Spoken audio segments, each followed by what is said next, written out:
باغی کے اندر دو باتیں کہ جس نے خلیفہ وقت جو اتفاقی خلیفہ ہے اس کی خلافت کا انکار کیا اور اس کے خلاف خروج کیا تو وہ باغی بنے گا. تو دونوں باتیں ہی حضرت امیر معاویہ رضی اللہ عنہ کے اندر پائی نہیں جاتی. نہ تو انہوں نے خلافت کا انکار کیا بلکہ میں نے آپ کو اسکرین پہ دکھایا سیر و اعلام النبلاء کے اندر وہ خلافت ماننے کے لیے تیار تھے, اور نہ ہی انہوں نے حضرت علی کے خلاف خروج کیا بلکہ وہ کس لیے نکلے تھے, وہ حضرت عثمان کے قتل کا بدلہ لینے کے لیے نکلے تھے. وہ انہوں نے ایک دفعہ ٹویٹر کے اوپر بھی آج سے 2 سال پہلے ٹرینڈ چلایا تھا کہ انجینئر صاحب کہتے ہیں میں اس زمانے میں ہوتا تو حضرت طلحہ زبیر کے اوپر تلوار اٹھا لیتا, حضرت معاویہ کے اوپر تلوار اٹھا لیتا. یار میں نے یہ بات کی تھی, میں نے تو بات کچھ اور کی تھی. جو تمہارا بھی عقیدہ ہے اس عقیدے کے اوپر تو مجھے ٹانٹ نہ کرو. میں نے یہ کہا تھا کہ خلفائے راشدین کے حق میں ہم ان کے مخالفین کے اوپر تلوار اٹھا لیتے اگر اس زمانے میں ہوتے. ذاتی تو کوئی دشمنی نہیں ہے, یہ تو ایک پیورلی علمی گفتگو ہو رہی تھی. کیا یہ لوگ اس زمانے میں ہوتے تو حضرت ابوبکر صدیق رضی اللہ تعالیٰ عنہ کے ساتھ مل کر ان کے مخالفین پر تلوار نہ اٹھاتے؟ منکرین زکات کوئی کافر تو نہیں تھے نا. حضرت عمر تو انہیں کافر نہیں سمجھتے تھے. بخاری مسلم میں ہے کہ یہ نمازیں پڑھتے ہیں. صرف زکات کے معاملے میں انہوں نے ایک ڈیویشن کی ہے نا, لیکن حضرت بکر نے کہا کہ جو نماز اور زکات میں فرق کرے گا میں اس کے خلاف قتال کروں گا, اور پھر ان میں سے اکثر لوگ تائب بھی ہو گئے. پیورلی علمی ڈسکشن ہو رہی تھی.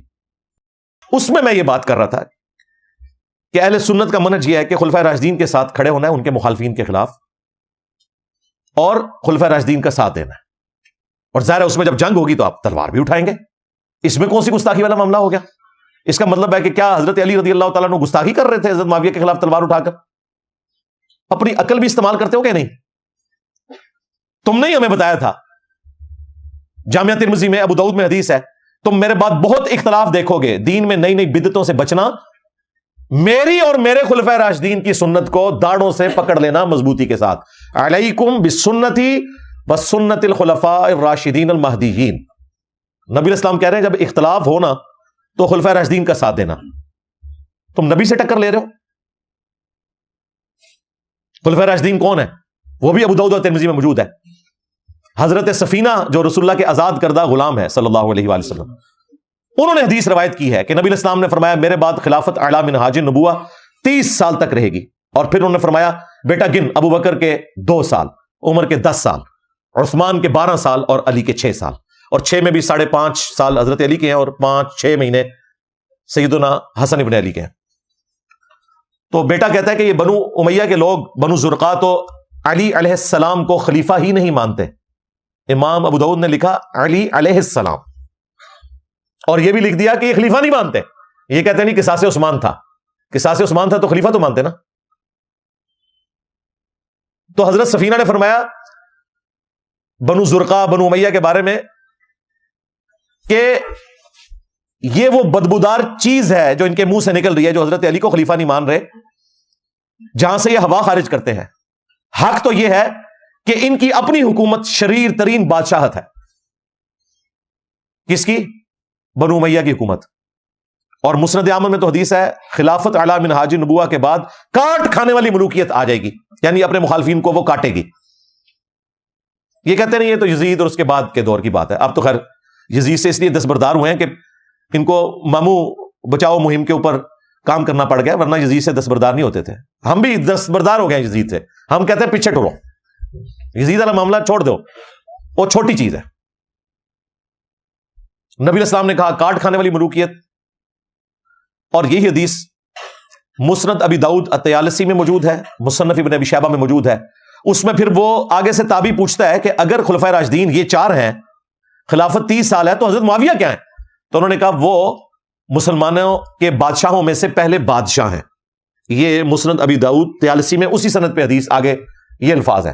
اور مصنف ابن ابی شیبہ میں ہے کہ یہ سخت گیر بادشاہ ہیں, اور ان کا پہلا بادشاہ معاویہ ابن ابی سفیان ہے. یعنی یزید کو پہلا بادشاہ نہیں کہا انہوں نے, حضرت معاویہ کو کہا رضی اللہ تعالیٰ عنہ. ہم تو احترام سے ہی نام لیں گے, صحابیت اپنی جگہ. تو میں نے یہ بات کی تھی کہ ہم خلفائے راشدین کے ساتھ مل کر ان کے مخالفین کے اوپر تلوار اٹھاتے, ذاتی دشمنی نہیں. خلیفہ راشد کا حکم نہیں مانیں گے تو ہم تو گمراہ ہو جائیں گے. تو اس نے کہا جی یہ تو صحابہ کرام پہ, اور صحابہ کرام کی تو یار 3 بندیاں نو صحابہ کرام بناتا جے. 3 بندوں کا مسئلہ ہے. حضرت طلحہ, زبیر, عائشہ رضی اللہ عنہم اجمعین وعلیہم السلام اجمعین نے تو توبہ کر لی. اپنے اس عمل سے حضرت علی نے انہیں معاف بھی کر دیا. مسئلہ تو 3 بندوں کا ہے, حضرت معاویہ کا, عمرو بن عاص کا, مغیرہ ابن شعبہ کا رضی اللہ عنہم اجمعین. ہم تو احترام سے نام لیں گے, لیکن ہماری کوئی ذاتی دشمنی نہیں ہے, بلکہ حضرت علی کی مخالفت کی وجہ سے. پہلے خلیفہ کے مخالفین کہتے ہیں جی وہ منکرین زکات, مسلمہ کذاب کے ماننے والے, مرتد, سیدھا مرتد لفظ بولتے ہیں, ٹھیک ہے جی. دوسرے خلیفہ کے مخالفین کہتے ہیں رومنز اور پرشینز کافر. تیسرے خلیفہ کے مخالفین کہتے ہیں جی خارجی. خارجی تو اس زمانے میں آئی نہیں تھے, بلوائی, ہاں بلوائی کہہ سکتے ہیں, اور ان میں کئی صحابہ بھی تھے, عبد الرحمن بن عدیس اور باقی صحابہ. پولیٹیکل اختلاف تھا. بلوائی یعنی کہ آپ پروٹیسٹ کرنے والے. چوتھے خلیفہ کے مخالفین اب ان کو ہاتھ پاؤں پڑ جاتے ہیں, کہتے ہیں جی یہ باتیں نہیں کرنی چاہیے, ان کا آپس کا اختلاف تھا. واہ, نال یہ حدیث بھول گئے, علیکم بسنتی وسنت الخلفاء الراشدین المہدیین. اب بھی بولو نا, چوتھے خلیفہ کے مخالفین, خارجی, ناسبی, یہ الفاظ استعمال کرو نا. خارجی تو کر لیں گے, باقی طرف نہیں آتے. وہ کہتے ہیں جی وہ تو صحابہ تھے. بھائی جنگ جمل والوں نے تو معافی مانگ لی. مصنف ابن ابی شیبہ میں فضائل صحابہ احمد بن حنبل کی کتاب میں موجود ہے. حضرت طلحہ کا بیٹا حضرت علی کو ملنے آیا تو اس کی دلجوئی کے لیے مولا علی نے فرمایا میں اللہ سے امید کرتا ہوں کہ یہ جو سورۃ الحجر کی آیت ہے کہ اللہ تعالیٰ اہل ایمان کے دل سے ایک دوسرے کے خلاف جو غل ہے, نفرت آ گئی ہے, وہ نکال دے گا. یہ میرے طلحہ, زبیر اور عثمان بن عفان کے بارے میں ہے کہ اللہ تعالیٰ ہمارے دلوں سے ایک دوسرے کے بارے میں جو میل آ گئی ہے وہ صاف کر دے گا, اور ہم جنت میں تختوں پر آمنے سامنے بیٹھے ہوں گے. آمنے سامنے جب ہی انسان بیٹھ سکتا ہے جب دل میں کوئی کدورت باقی نہ رہے. لیکن ماموں کو معاف نہیں کیا مولا علی نے.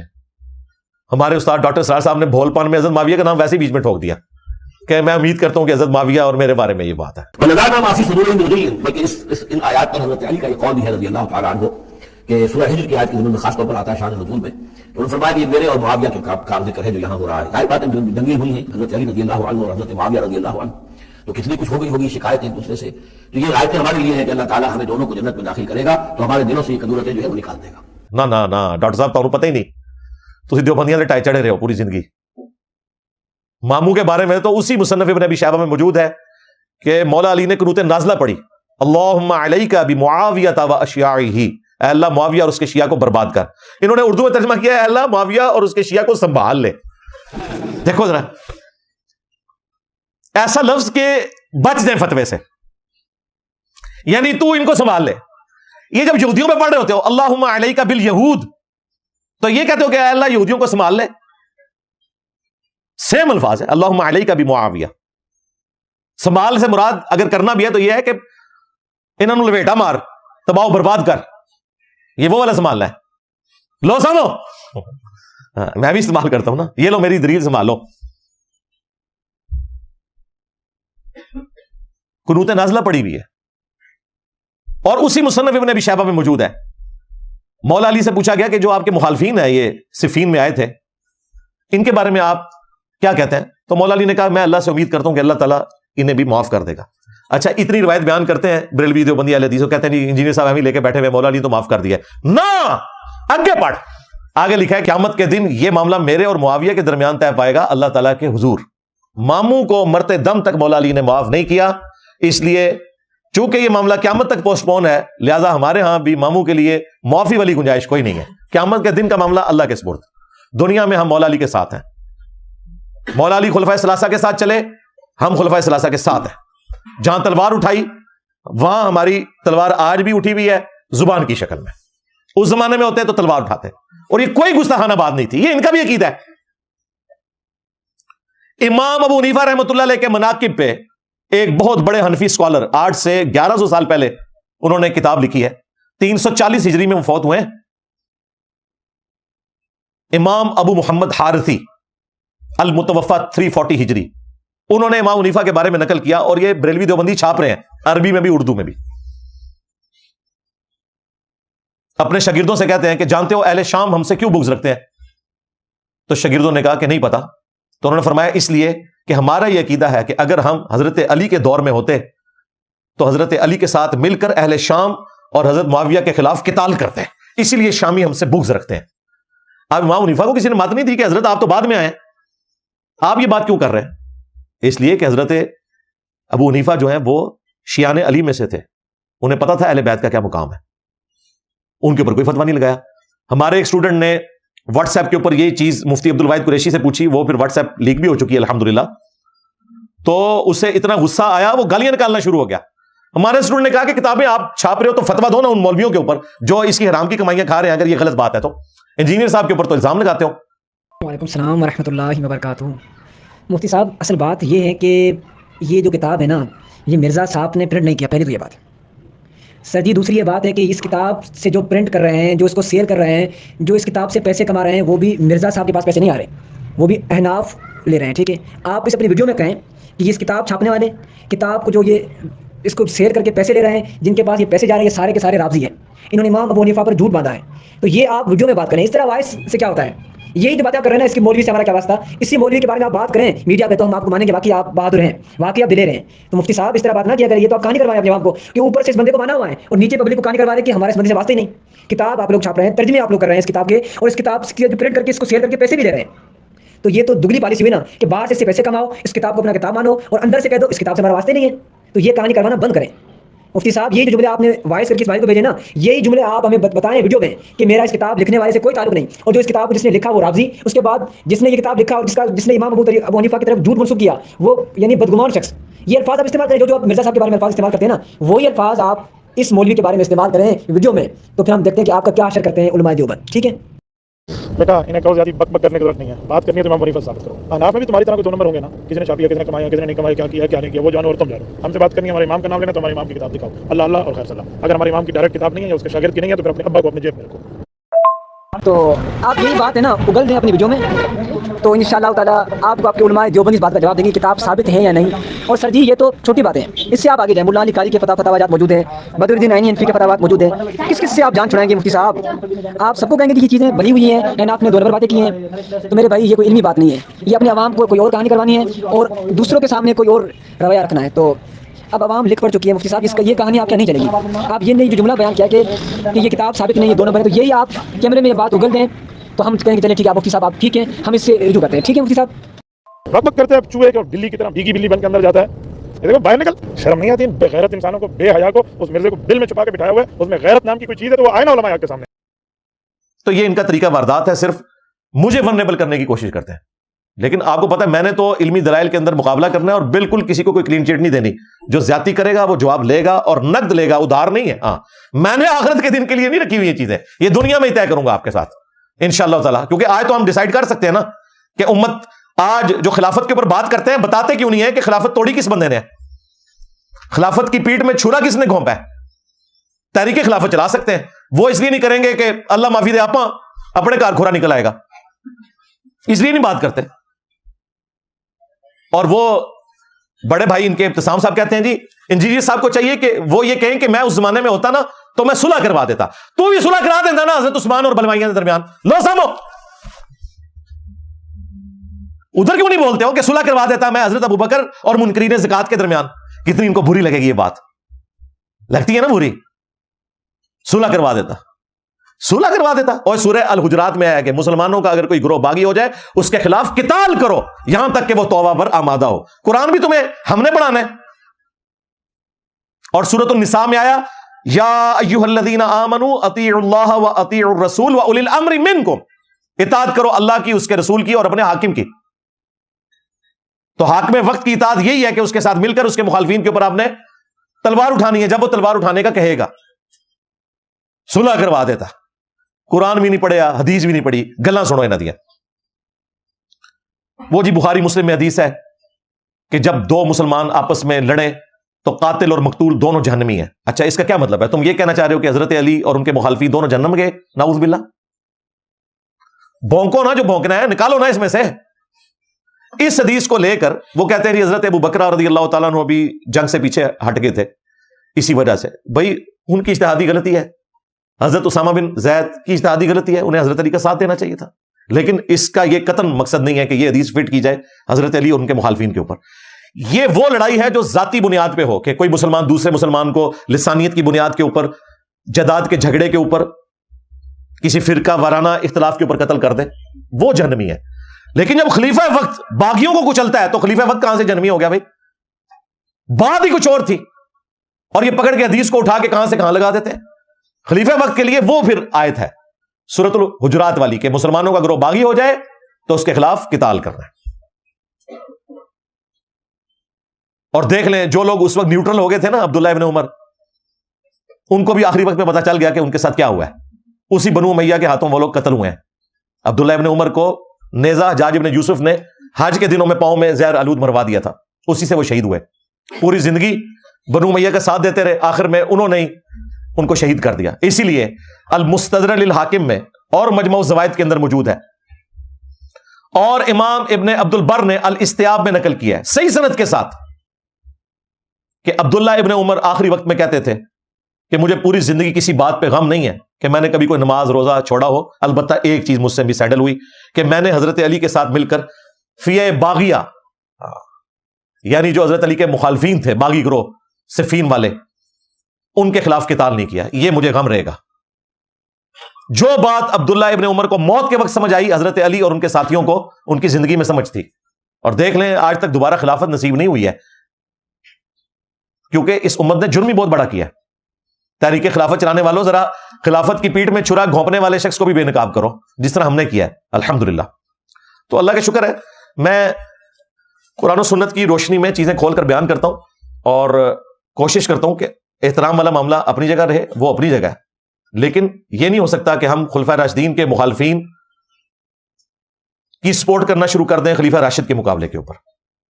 جھوٹا الزام نمبر 6 وہ ہے حدیث عمار کے حوالے سے 2812 صحیح بخاری, تقتلہ الفئۃ الباغیہ یدعوہم الی اللہ ویدعونہ الی النار. افسوس اے عمار, تجھے ایک باغی جماعت قتل کرے گی, تو نے اللہ اور جنت کی طرف بلائے گا اور وہ جماعت تجھے جہنم کی طرف بلائے گی. یہ حدیث بخاری میں بھی ہے, مسلم کے اندر بھی موجود ہے. یہ حدیث پڑھ کے یہ ترجمہ بھی نہیں اردو میں کر سکتے, اس نے ترجمہ کیا اور اس سے پہلے بولا ایک حدیث گھڑی ہوئی, پھر اس کو یا ہی کہ پکڑا جاؤں گا, کہتا نہیں مفہوم گھڑا ہوا. مفہوم ہی نہیں کوئی گھڑا ہوا بھائی, مفہوم ہی چلی گیا ہے کہ عمار کو فیہ باغیہ قتل کرے گا, ترجمہ ہی نہیں کیا باغی جماعت. اور پھر ساتھ بولا معاذ اللہ.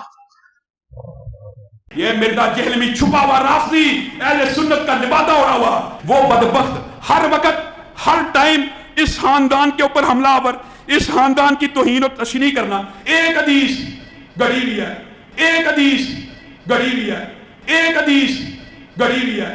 یعنی مفہوم گڑا ہوا. حدیث تو درست ہے, کہتا ہے عمار کو فیہ باغیہ قتل کرے گا, وہ عمار کو جہنم کی طرف بلاتا ہوگا. معاذ اللہ, وہ عمار کو جہنم کی طرف بلاتا ہوگا. اور یہ جو جہنم کی طرف بلانے والا گروہ تھا نا معاذ اللہ, یہ امیر معاویہ کا تھا. امیر معاویہ نے قتل کیا تھا. امیر معاویہ معاذ اللہ جہنم کی طرف بلانے والا. جہلمی کہتا ہے نہیں جی نہیں, وہ تو گروہ جہنم کی طرف بلانے والا. معاذ اللہ کو معاذ اللہ, اور کہتا ہے میں مدینہ یونیورسٹی سے فارغ التحصیل ہوں اور اتنی میں نے ڈگریاں کی ہوئی ہیں. اس سے یہ معاذ اور معاذ کا فرق ہی نہیں پتا. صحابہ کرام کا جو نام ہے نا سعد ابن معاذ یا معاذ ابن جبل, وہاں تو پیش ہے, لیکن یہ جو معاذ اللہ اس پہ زبر ہے اور حدیث کے اوپر پڑھا ہے معاذ اللہ, استغفر اللہ. یعنی نبی اسلام کو سکھانا چاہ رہا ہے. یہ ماموں کو بچانے کے پیچھے یہ نبی اسلام کے ساتھ ٹکر لیتے ہیں. اور کہتا ہے یہ 2812 پڑھ کر صحابہ کرام کو بے ایمان اور منافق کہتا ہے. ولیعوذ باللہ تعالی, لعنت آئے جھوٹوں کے اوپر. میں نے آج تک کسی صحابی کو منافق اور بے ایمان نہیں کہا. اگر میں منافق اور بے ایمان کہتا ہوں حضرت معاویہ کو یا عمر بن عاص کو یا مغیرہ ابن شعبہ کو رضی اللہ عنہم اجمعین, تو میں رضی اللہ تعالیٰ عنہ انہیں کہوں. میرے کربلا والے ریسرچ پیپر میں درجنوں جگہ حضرت معاویہ کا نام آیا ہے, ساتھ رضی اللہ عنہ لکھا ہوا ہے, اور آپ کے ساتھ بھی رضی اللہ تعالیٰ عنہ لکھا ہوا ہے. کیا میں نے کبھی عبداللہ ابن ابی کو رضی اللہ تعالیٰ عنہ کہا ہے, حالانکہ اس کا تو جنازہ بھی حضور نے پڑھایا تھا. تو اگر میں ان اصحاب کو منافق مانتا ہوں تو میں رضی اللہ عنہ کہہ رہا ہوں. صرف نہ ایک مقدمے کا رخ بدل دیتے ہیں, جیسے ان کے ساتھ ہوتا تھا. یہ وہابی حضرات جب حدیثیں سناتے تھے تو دیوبندی بریلوی کہتے تھے یہ اماموں کے گستاخ ہیں, یہ رسول اللہ کے گستاخ ہیں. وہی گالیاں انہوں نے مجھے دینی شروع کر دی, اور انہوں نے یہ گمان کیا کہ یہ بڑا اچھا طریقہ ہے انجینئر صاحب کو دبانے کا, جس طرح ہمیں بریلویوں نے دبا لیا تھا. او بھائی تو دبا لیا سی, میں تو شاہی کوئی ہو رہا. ہاں میرا نبی سا ہے ہی کوئی نہیں، تیرے بابے تے شے ہی کوئی نہیں۔ حدیث عمار جو ہے 2812 تقتلہ الفئۃ الباغیہ یدعوہم الی اللہ ویدعونہ الی النار، افسوس اے عمار تجھے باغی جماعت قتل کرے گی، تو انہیں اللہ اور جنت کی طرف بلائے گا اور وہ جماعت تجھے جہنم کی طرف بلا رہی ہوگی۔ اس حدیث کو شیخ زبیل زئی رحمہ اللہ سے میں نے نہ صرف ویڈیو میں بیان کروایا، حالانکہ حدیث بخاری مسلم میں تھی، اور میں ساتھ بیٹھا ہوں، ریکارڈنگ بھی میں نے کی ہے، تاکہ یہ اپنے بڑے محدث کی بات، جسے وہ کہتے ہیں کہ عجم میں سب سے بڑے محدث شیخ زبیل زئی تھے رحمہ اللہ، اور عرب میں شیخ البانی نے تو حدیث عمار کے اوپر، اسی طریقے سے حدیث حوب کے اوپر سلسلہ حدیث صحیحہ میں سارے طرق جمع کیے ہیں، اور ظاہر حدیث بخاری مسلم کی ہے۔ میں نے ویڈیو میں شیخ زبیر صاحب سے ریکارڈنگ کروا لی تھی، اور ابو الغادیہ کا نام بھی اس میں مینشن ہوا ہے کہ ابو الغادیہ نے قتل کیا تھا، جو صلح حدیبیہ کے اصحاب میں سے تھے۔ عمار بن یاسر رضی اللہ عنہ کو رسول اللہ صلی اللہ علیہ وسلم نے فرمایا تھا کہ تمہیں ایک باغی گروہ قتل کرے گا۔ یہ حدیث بالکل صحیح ہے، بخاری میں، صحیح بخاری، تقتل الفئۃ الباغیہ، متواتر حدیث ہے۔ سیدنا عمار رضی اللہ عنہ کو باغی گروہ قتل کرے گا۔ آگے لکھا ہے کہ وہ حضرت امیر معاویہ رضی اللہ کے گروہ کی طرف سے قتل ہوئے، نہیں حضرت امیر معاویہ کے گروہ کی طرح، یہ غلط ہے۔ سیدنا علی رضی اللہ تعالیٰ عنہ کے فوج میں وہ موجود تھے، ان کے گروہ میں، ان کے لشکر میں موجود تھے، اور قتل کرنے والے جو تھے وہ سامنے والے شامی لشکر میں تھے، اور قتل کرنے والا جو تھا ابو الغادیہ تھا، ابو الغادیہ شامی، امیر معاویہ رضی اللہ کے لشکر میں تھا ابو الغادیہ۔ تو ابو الغادیہ جو ہے، اچھا، تو اب یہ باغی والا جو ہے ہم فتویٰ نہیں لگاتے ہیں بھائی۔ اس مسئلے میں یہ ہے کہ صحابہ کرام، دونوں طرف صحابہ کرام تھے، مسئلہ اجتہادی تھا، اجتہادی خطا کی وجہ سے جو ہے وہ یہ کہہ سکتے ہیں کہ بھائی سیدنا علی رضی اللہ تعالیٰ کا گروہ جو ہے وہ اقرب الی الحق ہے، وہ حق پر ہے۔ دوسرا جو گروہ ہے، اگر کوئی اس کو باغی کسی نے کہا بھی نا، تو وہ خطا اجتہادی کے معنی میں، یعنی باغی جو ہے وہ کافر نہیں ہوتا ہے، مسلمان، باغی مسلمان بھی ہو سکتا ہے۔ قرآن کی آیت ہے وَإِن طَائِفَتَانِ مِنَ الْمُؤْمِنِينَ اقْتَتَلُوا فَأَصْلِحُوا بَيْنَهُمَا، مومنوں کی دو جماعتیں، تو ہم پھر بھی سیدنا معاویہ رضی اللہ تعالیٰ عنہ یا ان کی جماعت کو باغی نہیں کہتے بھائی۔ لیکن یہ بات بالکل صحیح ہے کہ سیدنا عمار رضی اللہ تعالیٰ عنہ کو باغی جماعت قتل کرنے والی حدیث بالکل صحیح ہے۔ یہ خوارج نے نہیں قتل کیا تھا، یہ انہوں نے ڈکوسلا مچایا ہوا ہے کہ وہ خارجیوں کے بارے میں ہے کہ وہ حضرت عمار کو قتل کر رہے تھے۔ بندے کا نام آیا ہوا ہے ابو الغادیہ، مسند احمد کے اندر موجود ہے، وہ خود روتے تھے کہ مجھ سے حضرت عمار قتل ہو گئے، حاکم کے اندر موجود ہے، حتیٰ کہ ابن حجر اسقلانی نے فتح الباری میں کہا کہ وہ جو مسلم کی حدیث ہے نا کہ صلح حدیبیہ والے اصحاب کو آگ نہیں چھوئے گی، میں اللہ سے امید کرتا ہوں، تو ابو الغادیہ اس کی وجہ سے قیامت والے دن بچ جائیں گے۔ تو شیخ البانی نے سلسلہ حدیث صحیحہ میں گرفت کی ہے ابن حجر اسقلانی کے اوپر، اور کہا کہ یہ بڑی دور کی تعویل ہے جو آپ کر رہے ہیں۔ اگر نبی علیہ السلام نے مخصوص کر کے فرما دیا کہ عمار کا قاتل اور مال لوٹنے والا جہنم کی آگ میں ہے، تو آپ اس طریقے سے اسے کلین چٹ نہیں دے سکتے۔ شیخ البانی، انہیں رافضی نہیں کہا انہوں نے۔ اور پھر ہمارے استاد شیخ زبیر صاحب کے جو شاگرد ہیں غلام مصطفیٰ ظہیر صاحب امن پوری حافظہ اللہ تعالیٰ، جیلم سے ہی پڑھ کے گئے، یہاں پڑھاتے بھی رہے ہیں اس وقت۔ شیخ زبیر صاحب کے بعد انہوں نے ان کی مسند کے اوپر انہیں بٹھا دیا ہے۔ انہوں نے تو ویڈیو میں آ کے رجوع ریکارڈ کروایا کہ میں نے کسی زمانے میں یہ کہہ دیا تھا کہ حضرت عمار کو خارجیوں نے قتل کیا تھا، لیکن چونکہ احادیث میں آیا ہے کہ حضرت ابو الغادیہ رضی اللہ تعالیٰ عنہ نے انہیں شہید کیا تھا، لہٰذا میں رجوع کرتا ہوں۔ لو سامو، آپ نے فرمایا وَيْحَ عمار تقتل الفئۃ الباغیہ یدعوہم الی الجنہ ویدعونہ الی النار۔ عمار کی کیا بات ہے، ایک باغی گروہ ان کو شہید کر دے گا اور وہ اس باغی گروہ کو جنت کی طرف بلاتے ہوں گے، اور وہ باغی گروہ ان کو جہنم کی طرف بلائے گا۔ یہ نبی کریم صلی اللہ علیہ وسلم کا فرمان ہے، اور اس پر ہمارا ایمان ہے کہ یہ صحیح روایت ہے، صحیح بخاری میں 447 اور صحیح مسلم میں 2915 نمبر پہ۔ السلام علیکم ورحمۃ اللہ۔ بات یہ جی کہ ایک ریکارڈنگ میری پہلے تھی امن پوری اسلامک سینٹر سے، بعد میں نے ایک خطبہ جمعہ کے اندر بڑے مجمع میں یہ بات کہی تھی کہ سیدنا عمار کے جو قاتل ہیں ابو الغادیہ ہیں، ٹھیک ہے، رضی اللہ تعالیٰ عنہ۔ تو اس پہ کیا مسئلہ ہے جی؟ ایک انسان اس کی تحقیق نہیں ہے، اس کو کوئی مسئلہ ہے، بعد میں اس کو ایک بات سمجھا گی پہ مانگے تو حل اعلان بات کر دی، کیا ہم غلطی نہیں کر سکتے؟ کیا ہم ایک بات سے رجوع نہیں کر سکتے حق کی طرف؟ یہی کہا نا کہ صحابی رسول نے ان کو شہید کیا تھا، تو اس میں کیا مسئلہ ہے جی؟ اور ہم حق بات معلوم ہونے کے بعد بے مانگے دو حل ایک بات کرتے۔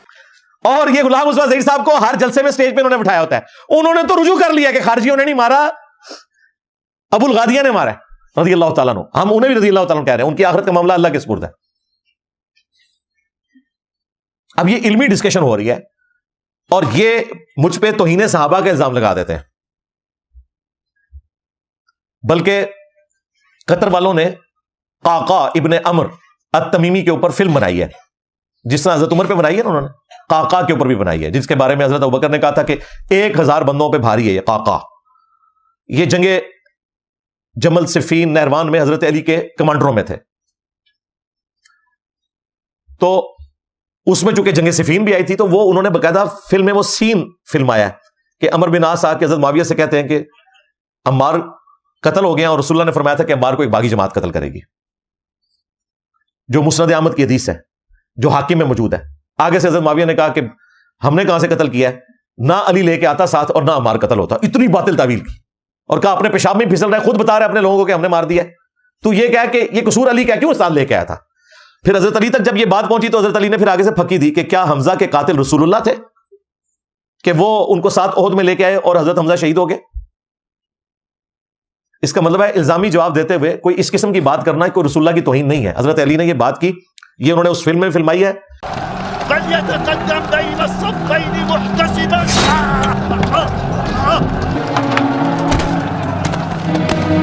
أيها الأمير، قتلنا عمار بن ياسر الذي يقول فيه رسول الله صلى الله عليه وسلم تقتله الفئة الباغية. ما بك يا أبا عبد الله؟ أنحن قتلناه؟ لقد قتله من جاء به، لقد قتله من جاء به، لقد قتله من جاء به.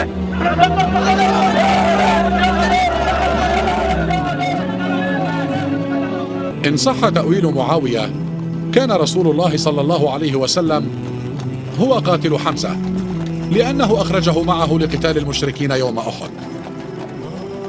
اور خود سیرت الرسول جو ان کے وابی فرقے کے امام محمد بن عبد الوہاب صاحب کے بیٹے تھے، سیرت الرسول کتاب یہاں سے آپ کو مل بھی جائے گی، اس کا PDF بھی ہماری ویب سائٹ پہ رکھا ہے، انہوں نے یہ نقل کیا ہے اور حضرت علی کی پھکی بھی ساتھ نقل کی ہے. انہوں نے تو اس سے بھی آگے لکھا، انہوں نے کہا کہ حضرت معاویہ رضی اللہ تعالیٰ عنہ نے نہ صرف حضرت علی کی بیعت سے انکار کیا بلکہ قتل عثمان کا الزام بھی لگا دیا. لو سمو، لیکن اللہ تعالیٰ نے حضرت علی کو بری کیا. اور پھر انہوں نے یہ بھی لکھا سیرت الرسول کتاب میں کہ بنو امیہ کے لوگ 60 سال تک ممبروں سے حضرت علی کے اوپر سب و شتم کرتے رہے، لیکن اللہ تعالیٰ نے ان کی شان بلندی کی. جو یہ کہتا ہے سب کا ترجمہ جو ہے وہ تنقید ہے، وہ تو موجود ہے صحیح مسلم میں، لعن اللہ ابا التراب. اور وہ کوئی نامعلوم آدمی نہیں تھا، گورنر تھا آل مروان کا، حاکم تھا. اور یہ صلح حسن کے بعد ہو رہی ہے. جو کہتے ہیں صلح حسن نے سب کچھ ختم کر دیا، وہ آخری پوائنٹ میں نے صلح حسن کے حوالے سے رکھا ہوا ہے، کہانی بنائی ہوئی ہے کہ جی سب کچھ ختم ہو گیا، ہاں حسین کو شہید کر دیا، حضرت حسن کو زہر دے دیا، ختم ہو گیا سب کچھ. اس طرح نہیں ختم ہوگا، کربلا قیامت تک تمہیں ہانٹ کرے گی انشاءاللہ تعالی، بچو گے نہیں. تو اس طرح یہ ساری چیزیں الحمدللہ ڈاکومنٹڈ ہیں، ویڈیوز کی شکل میں موجود ہیں. ان کے جو اپنے ایک بڑے محدث گزرے ہیں انڈیا سے، صفی الرحمان مبارک پوری، جنہوں نے الرحیق المختوم کتاب لکھی، جسے سعودیہ کا سب سے بڑا ایوارڈ ملا تھا سیرت کی کتاب کا، اردو میں اویلیبل ہے. اسی بندے نے ابن حجر اسقلانی کی جو کتاب ہے بلوغ المرام، فقہ الاسلام ہے، آپ سمجھ لیں بلوغ المرام، جس امام کی جو بات قرآن و سنت کے مطابق ہے وہ انہوں نے نقل کیا. اس میں ایک جلد میں اہل حدیث نے وہ پرنٹ کی ہوئی ہے. اس کی شرح میں انہوں نے عربی میں اس کی شرح لکھی، اور اس میں انہوں نے لکھا کہ حضرت معاویہ رضی اللہ تعالیٰ عنہ نے جنگ صفین میں حضرت علی کے خلاف بغاوت کی اور خروج کیا. خروج کا لفظ لکھا ہے، انہوں نے اردو ترجمے میں یہ چیز کاٹ کے بالکل الٹ کر کے لکھ دی. وہ پکڑی گئی، اور جب میں نے ان کے مولوی کی یہ چیز ہائی لائٹ کی تو کہتے ہیں اتنے بڑے عالم کا نام اس طرح لے رہا ہے. علماء یہود کا کردار کریں گے تمہارے مولوی تو ان کا نام پھر اسی طریقے سے لیا جائے گا نا، کہ اپنی آخرت برباد کر رہے ہیں. تو تمہارے اپنے گھر کی خبر میں آپ کو بتا رہا ہوں کہ خود یہ مانتے ہیں. ابھی یہاں پر ضمن مجھے یاد آیا، انہوں نے آج کل ایک نیا بہانہ نکالا. وہ کہتے ہیں جو بخاری کی 2812 حدیث ہے نا، اس کا ایک طریق جو ہے وہ المستدرک للحاکم ہے، اس میں تو الفاظ ہیں خوارج سے متعلق حدیث ہے یہ، کہ عمار کو باغی جماعت قتل کرے گی. تو میں نے ان کو کہا تھا یہ آپ بہت خطرناک کھیل کھیل رہے ہیں. اگر آپ اس کو خوارج کے اوپر لے جائیں گے تو پھر یہاں پر خارجی انہوں نے آپ کے ماموں کو کہا ہوا ہے.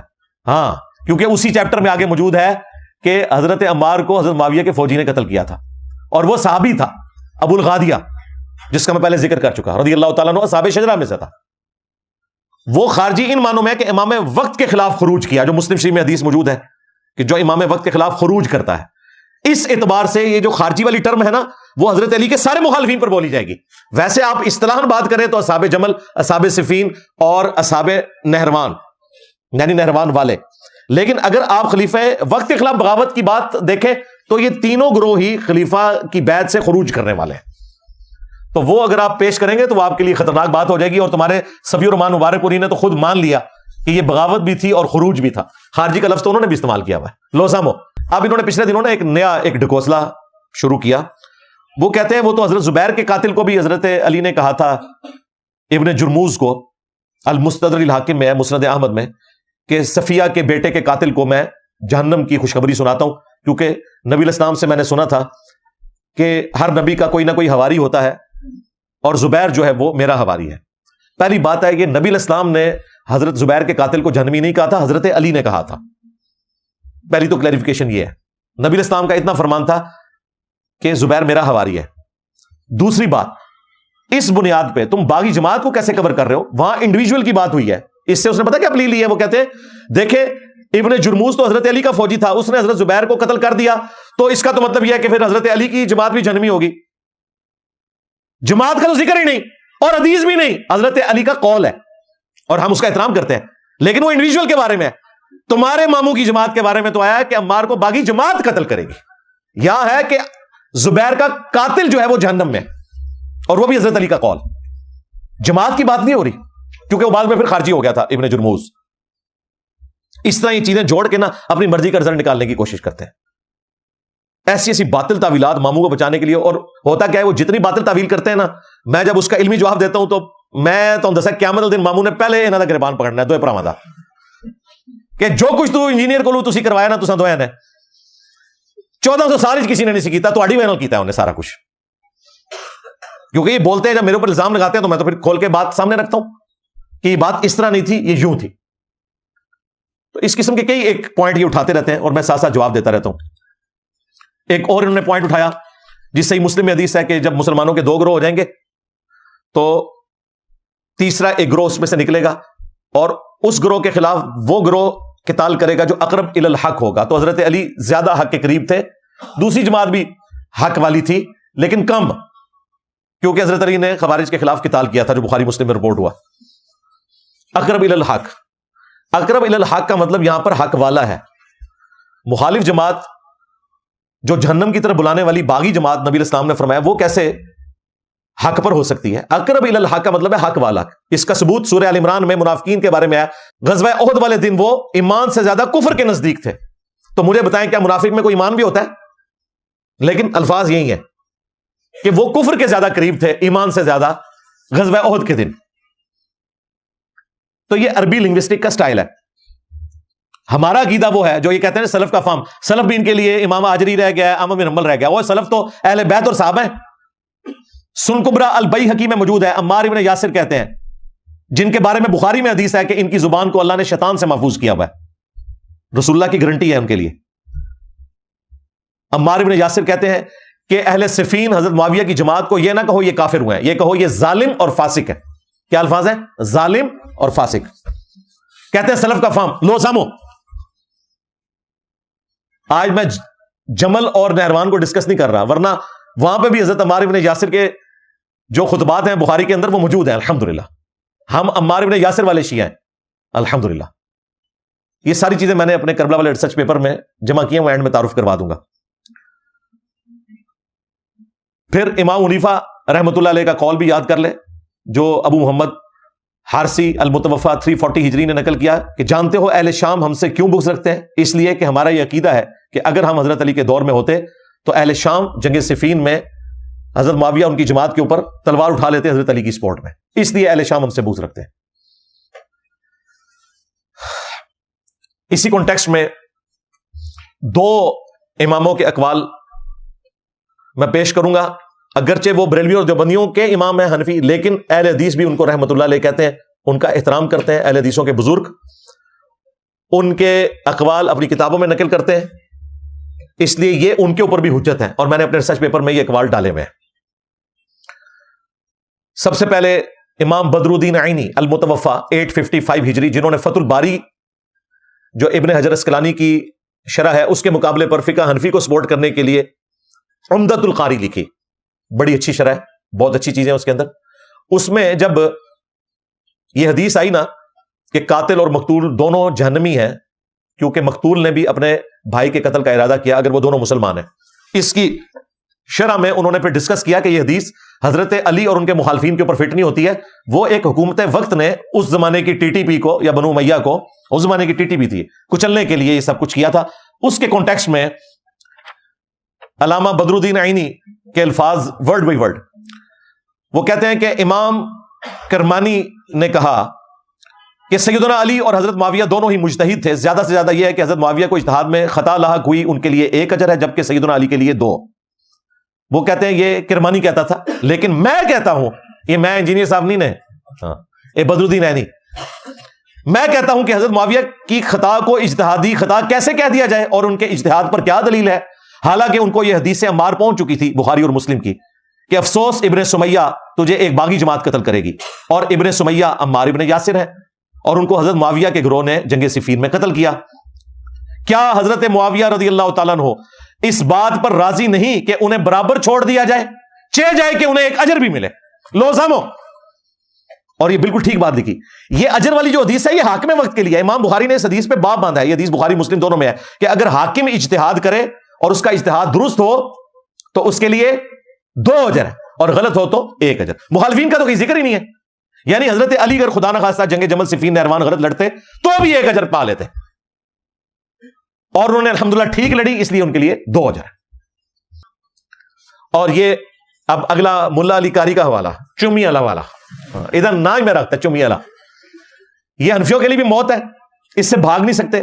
ملا علی قاری ٹاپ کے 5 حنفی علماء میں سے ہے امام حنیفہ کے بعد، اور اہل حدیث بھی ان کو مانتے ہیں چونکہ ان کا عقیدہ توحید کے حوالے سے بہت زبردست تھا. 1014 ہجری میں فوت ہوئے ہیں. مشکات کی شرح لکھی ہے، اور ان کی بدبختی کے مشکات میں بھی حدیث سے عمار آتی ہے کہ عمار کو باغی جماعت قتل کرے گی، اس کی شرح ان کو لکھنی پڑ گئی. خود بریلوی دیوبندی سے پرنٹ کر رہے ہیں، عربی میں بھی اردو میں بھی آ چکی ہے، ہم ساری لگا دیں گے. ملا علی قاری حنفی لکھتے ہیں حدیث عمار کے کانٹیکسٹ میں 10 باتیں لکھی ہیں چمی والا. یہ چمی جو ہے وہ ملا علی قاری کے لیے، یا جو ان کی بات مان لے. وہ کہتے ہیں میں کہتا ہوں کہ جب حضرت معاویہ رضی اللہ تعالیٰ عنہ پر واجب تھا کہ وہ اپنی بغاوت سے رجوع کرتے، پہلی بات کیا کہی؟ اپنی بغاوت سے رجوع کرتے. نمبر 2، خلیفہ برحق سیدنا علی کی اطاعت کی طرف آ جاتے. نمبر 3، حضرت علی کی مخالفت چھوڑ دیتے. نمبر 4، خلافت منفیہ کی طلب ترک کر دیتے. انہوں نے کہا کہ یہ خلافت کی وجہ سے کر رہے تھے، وہ چاہتے تھے میں خلیفہ بن جاؤں، ملا علی قاری. نمبر 5، جو انہوں نے نہیں کیا، یعنی ان کو چاہیے تھا کہ یہ سارے کام نہ کرتے. نمبر 6، تو اس سے یہ ظاہر ہوتا ہے کہ حضرت معاویہ اپنے باطن میں باغی تھے. نمبر 7، اور ظاہر میں صرف لوگوں کو دکھانے کے لیے خون عثمان کو ڈھال بنائے ہوئے تھے. ان کا یہ حضرت عثمان کے خون کا بدلہ یہ ایک پولیٹیکل چال تھی ان کی، اندر سے ان کو مسئلہ کچھ اور تھا کہ وہ خود خلیفہ بننا چاہتے تھے. یہ ملا علی قاری لکھ رہے ہیں، علوی اور رافضی نہیں جو ہے اگے تو گل اگے ٹردی بھی ہے. نمبر 8، چنانچہ یہ حدیث عمار جو بخاری مسلم میں آئی کہ عمار کو باغی جماعت قتل کرے گی، یہ حضرت معاویہ کی چھپی ہوئی چیز کو ظاہر کرنے والی ہے. یعنی اگر کسی کو پہلے کوئی پلیکھا لگ گیا سی نا کہ پتہ نہیں کون حق پہ تو پتہ چل گیا. نمبر 9، یہ حدیث حضرت معاویہ کی بغاوت کو روکنے والی ہے، تاہم کتاب تقدیر میں اسی طرح لکھا تھا. وہ کہتے ہیں یہ تقدیر غالب آئی، یہ تو ہو گیا. نمبر 10، حضرت معاویہ رضی اللہ تعالیٰ عنہ کے اس عمل اور رویے کی وجہ سے قرآن اور حدیث دونوں مہجور اور متروک ہو گئے. انہوں نے کہا کہ انہوں نے قرآن کو بھی ترک کیا، حدیث کو بھی ترک کیا، قرآن و سنت کو پیٹ کے پیچھے ڈال دیا. یہ مہجور کا لفظ ہے. وقال الرسول یا ربی ان قوم اتخذوا ھذا القرآن مہجورا، یہ وہی الفاظ ہے. یہ 10 باتیں لکھ کے نا موٹی موٹی اینڈ پہ لکھا ہے، لیکن ہمیں چاہیے اپنی زبان بند رکھیں. اس کا مطلب ہے کہ جو انجینئر صاحب کہتے ہیں یہ وہی بات ہے، یہ ساری باتیں کرنا، زبان بند کرنا ہے. اس کے بعد اب رضی اللہ تعالیٰ کہہ دیتے ہیں اللہ انہیں معاف کرے. یہ کہتے ہیں کہ یہ باتیں نہ کرو، اور ملا علی قاری کہہ رہے ہیں کہ اس کے بعد زبان بند رکھو. مراد یہ کہ وہ یہ کہتے ہیں کہ اس بنیاد پہ آپ نے حضرت معاویہ پہ لعنت نہیں کرنی. رافضی وہ ہیں جو ان کی صحابیت کا انکار کر دیتے ہیں اور ان پہ لعنت کرتے ہیں، اور ناصبی وہ ہیں جو ان کا جھوٹا دفاع کرتے ہیں. ہم اہل سنت کا منہج یہ ہے کہ ہم یہ 10 باتیں جو چمی والے حوالے میں ملا علی قاری نے فرمائی ہیں، ہم انہی باتوں کو حق سمجھتے ہیں، اور یہی قرآن و سنت کا مزاج ہے الحمدللہ، اور اس کے بعد ہم اپنی زبان کو بند رکھتے ہیں۔ ابو داؤد ترمذی میں موجود ہے، میرے بعد خلافت علی منہاج النبوہ 30 سال تک رہے گی۔ یہ حدیث مسند احمد میں بھی اور مشکات میں موجود ہے۔ اس میں تو الفاظ ہیں کہ اللہ تعالیٰ جب تک چاہے گا نبوت تم میں رہے گی، اس کے بعد اللہ مجھے اٹھا لے گا، پھر خلافت علی منہاج النبوہ قائم ہوگی، اور وہ بھی اس وقت تک رہے گی جب تک اللہ چاہے گا، پھر اللہ تعالیٰ اسے بھی اٹھا لے گا، پھر کاٹ کھانے والی ملوکیت آ جائے گی۔ اور ابو داؤد ترمذی میں موجود ہے کہ میرے بعد خلافت علی منہاج النبوہ 30 سال رہے گی۔ پھر حضرت سفینہ کہتے ہیں بیٹا گن، ابو بکر کے 2 سال، عمر کے 10 سال، عثمان کے 12 سال اور علی کے 6 سال، 5.5 سال حضرت علی کے اور 6 مہینے حسن ابن علی کے۔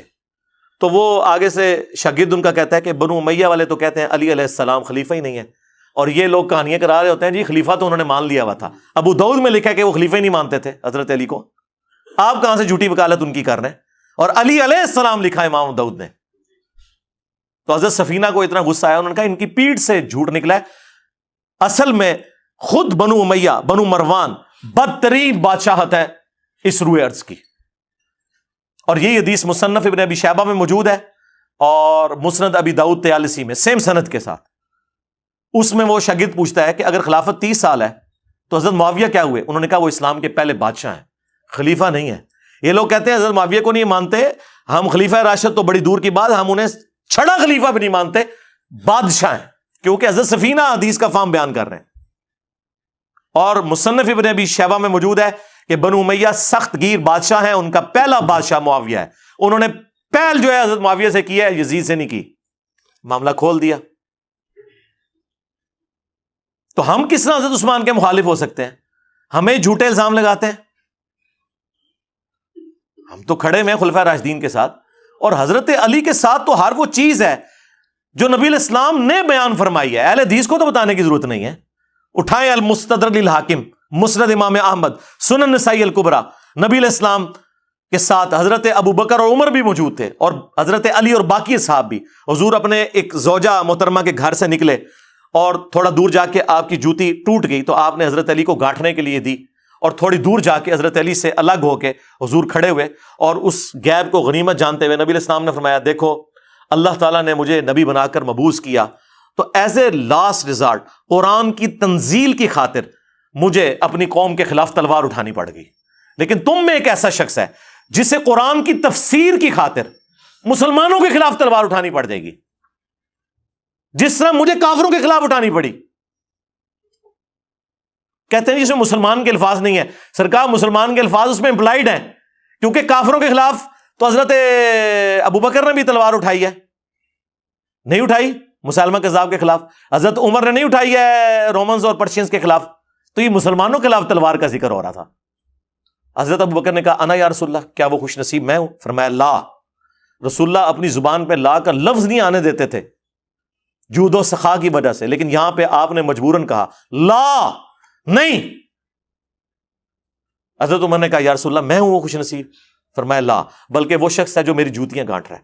صحابہ کرام دوڑے حضرت علی کی طرف اور انہیں بشارت دی کہ آن دا بہاف آف پروفٹ آپ مسلمانوں کے خلاف تلوار اٹھائیں گے جس طرح رسول اللہ نے کافروں کے خلاف اٹھائی۔ تو کہتے ہیں کہ حضرت علی کے چہرے سے ہمیں یوں لگا جیسے انہیں یہ پہلے ہی معلوم ہے کہ انہوں نے رسول اللہ کی یہ ڈیوٹی پوری کرنی ہے۔ اندازہ کریں، بالکل ون سائیڈڈ مقدمہ ہے، ایک ایک جنگ کے اوپر رسول اللہ مور لگا کے گئے ہوئے، ایک ایک جنگ کے اوپر۔ مسند احمد کھول لیں، مجمع الزوائد کھول لیں، نبی علیہ السلام نے فرمایا میری بیوی کا کیا حال ہوگا جب حوض کے کتے اس پہ بھونکیں گے۔ اور یہ حدیث تو شیخ زبیر صاحب سے میں نے ویڈیو میں ریکارڈ کروا لی تھی، حدیث حوض۔ اور یہ صحیح حدیث ایک سناؤں، نبی کریم صلی اللہ علیہ وسلم فرمایا تھا کہ میری بیویوں میں سے کون سی بیوی ہے جس پر حوض کے کتے بھونکیں گے؟ صحیح ہے یہ۔ جب عائشہ صدیقہ اپنے ساتھیوں کے ساتھ لشکر کے ساتھ جا رہی تھی حوض سے تو وہاں کتے بھونکے بہت زیادہ، یہ غیب کی خبر پوری ہوئی، ثابت ہوئی۔ اس لیے ہم کہتے ہیں کہ نبی کریم صلی اللہ علیہ وسلم کو جو اللہ نے غیب بتایا تھا وہ جانتے تھے وہی کے ذریعے۔ تو عائشہ صدیقہ نے پوچھا یہ کون جگہ؟ فرمایا یہ حوض ہے۔ انہوں نے کہا فرمایا مجھے تو حدیث یاد آ گئی، میں واپس آنا چاہتی ہوں۔ تو انہوں نے کہا کہ نہیں، اللہ مسلمانوں میں صلح کرا دی، یعنی مسئلہ صلح کا تھا، جنگ کا نہیں تھا۔ پھر جنگ ہوئی اور وہ پیشن گوئی پوری ہو. شیخ البانی نے پورا چیپٹر سلسلہ حدیث سیاح میں حدیث حوض کے اوپر، اور انہوں نے صفوں کے صفحے کالے کر دیے ہیں. ان کے میں نے کامنٹس نقل کیے ہیں اپنے پمفلٹ کے اندر. انہوں نے کہا کہ شیعہ تو 12 کو معصوم مانتے ہیں، تم سارے صحابہ کو معصوم مانتے ہو. یہ ماننا پڑے گا کہ جب 2 گروہ لڑے اور ہزاروں مسلمان شہید ہوئے تو رسپانسبلٹی تو فکس کرنی پڑے گی نا. یہ نہیں کہہ سکتے کہ دونوں حق پہ تھے. انہوں نے کہا حضرت علی اور ان کے ساتھی حق پر تھے، مخالفین جو تھے، جو صحابہ کی جماعت ہے، ہم انہیں اجتہادی خطا پہ کہتے ہیں، لیکن وہ حق پہ نہیں تھے. وہ تو اہل سنت نے ایک اجتہادی خطا والا، وہ بھی آپ چھوڑ دیں یار، کیا وہ حدیث بخاری مسلم میں ہے، اور اس حدیث کے اوپر امام بخاری نے باب باندھا ہے. حدیث میں الفاظ ہیں اگر حاکم اجتہاد کرے اور وہ درست کرے تو اسے 2 اجر ملیں گے، غلط کرے تو 1. یعنی اگر حضرت علی رضی اللہ تعالیٰ عنہ جنگ جمل، صفین اور نہروان غلط لڑتے تو تب بھی 1 اجر پا لیتے. اب صحیح لڑی ہیں تو 2 اجر. مخالفین کا تو کوئی ذکر ہی نہیں. اس پہ باب ہی پڑھ لیں آپ. باب کیا الفاظ ہیں اس کے اندر، حاکم وقت اجتہاد کرے. باغی کے اجتہاد کے اوپر تو کہیں پہ بھی بشارت نہیں ہے، خام خائی. اسی لیے تو بدر الدین عینی جو حنفیوں کے امام ہے، عمدۃ القاری میں انہوں نے اسی کانٹیکس میں ہی تو حدیث عمار کے کانٹیکس میں لکھا ہے کہ حضرت عمار کی شہادت کے بعد تو یہ بات بالکل کلیئر ہو گئی ہے. اور تم کہتے ہو کہ حضرت معاویہ کو جو ہے وہ 1 اجر ملے گا، حضرت علی کو 2. کیا تم اس پہ راضی نہیں ہو کہ حضرت معاویہ کو برابر چھوڑ دیا جائے، چہ جائے کہ انہیں 1 اجر کی بھی بشارت تم سنا رہے ہو؟ یہ بدر الدین عینی لکھ رہا ہے. 855 ہجری میں فوت ہوئے ہیں اور اہل سنت کے بڑے ائمہ میں سے ہیں. ان کو کوئی رافضی نہیں کہتا. ہاں، تو یہ وہ حدیث تھی جس کے تحت انہوں نے اس چیز کو ڈسکس کیا. میری بیوی کا کیا حال ہوگا، نبی علیہ السلام نے فرمایا جس پہ اس طرح کتے بھونکیں گے. اور کئی ایک احادیث ہیں اس میں. تو حضرت علی سے بھی حضور نے فرمایا تھا کہ عنقریب تیرا عائشہ کے ساتھ ایک جھگڑا ہوگا. تو ان کا یا رسول اللہ میں تو بڑا بدبخت ہوں گا، جس کا میں نے صاف ترجمہ کیا تھا میں تو بڑا ظالم ہوں گا. حضور نے فرمایا لیکن نہیں، تو ظالم نہیں، لیکن جب وہ یہ کرے تو اسے گھر تک پہنچا دینا. تو جب یہ کہا جائے کہ تم نہیں ہو وہ بدبخت، بلکہ جب وہ کرے، تو اس کا کیا مطلب ہوتا ہے؟ کہتے ہیں نہیں لفظ دکھائیں. واہ واہ، لفظ دکھائیں. ایاک نعبد و ایاک نستعین کے بعد یہ دکھائیں کہ ساتھ لکھا ہو کہ ہم عبد القادر جیلانی سے نہیں مانگتے. ایاک نستعین میں سے یہ دکھائیں. مامو پارٹی. اب ساری فقہ ختم، ساری عقل ختم. اور پھر حضرت علی نے انہیں رخصت کیا ماما بن ابی بکر کے ساتھ، ان کے بھائی کے ساتھ، عزت کے ساتھ گھر تک پہنچایا اور کہا تو آج بھی میری ماں ہے، لیکن یہ جو کچھ ہوا. وہ پھر پوری زندگی روتی تھی. صحیح بخاری میں مجھے میری سوکروں کے ساتھ دفن کرنا، جو کچھ میں نے حضور کے بعد جو کچھ معاملہ ہوا، میں نہیں چاہتی کہ رسول اللہ اور ابو بکر اور عمر کی ایسے لوگ میری تعریف کریں. مصنف ابن ابی شیبہ میں موجود ہے باقاعدہ سلسلہ حدیث سیاح کے اندر. شیخ البانی نے یہ ساری حدیثیں جمع کر کے ذکر کیا ہے کہ حضرت عائشہ روتی اس وجہ سے تھی، اور وہ کہتی تھی مجھے سوکروں کے ساتھ دفن کرنا جنگ جمل کی وجہ سے، کیونکہ قرآن میں حکم ہے نبی کی بیویوں گھروں میں ٹھہری رہو. تو حضرت عائشہ کو اس بات کا غم تھا کہ مجھے یہ نہیں کرنا چاہیے تھا. یہ اللہ کے نیک بندوں کی نشانی ہوتی ہے. اللہ تعالیٰ انہیں مرنے سے پہلے توفیق دے دیتا ہے توبہ کی. ایمی تو نہیں عمار ابن یاسر نے فرما دیا تھا صحیح بخاری میں کہ اے لوگو، عائشہ بصرہ سے روانہ ہو چکی ہیں، وہ دنیا اور آخرت میں تمہارے نبی کی بیوی ہیں. مرتبہ نہیں کام ہونے دیا، لیکن اللہ تمہیں آزمائے گا کہ تم اللہ کی اطاعت کرتے ہو یا عائشہ کی اطاعت کرتے ہو. کیونکہ علی کی اطاعت اللہ کی اطاعت ہے. اطیعوا اللہ و اطیعوا الرسول و اولی الامر منکم. اب دیکھ لیں، یعنی حضرت عمار نے یہ نہیں کہا علی ورسز عائشہ، طلحہ و زبیر، اللہ ورسز.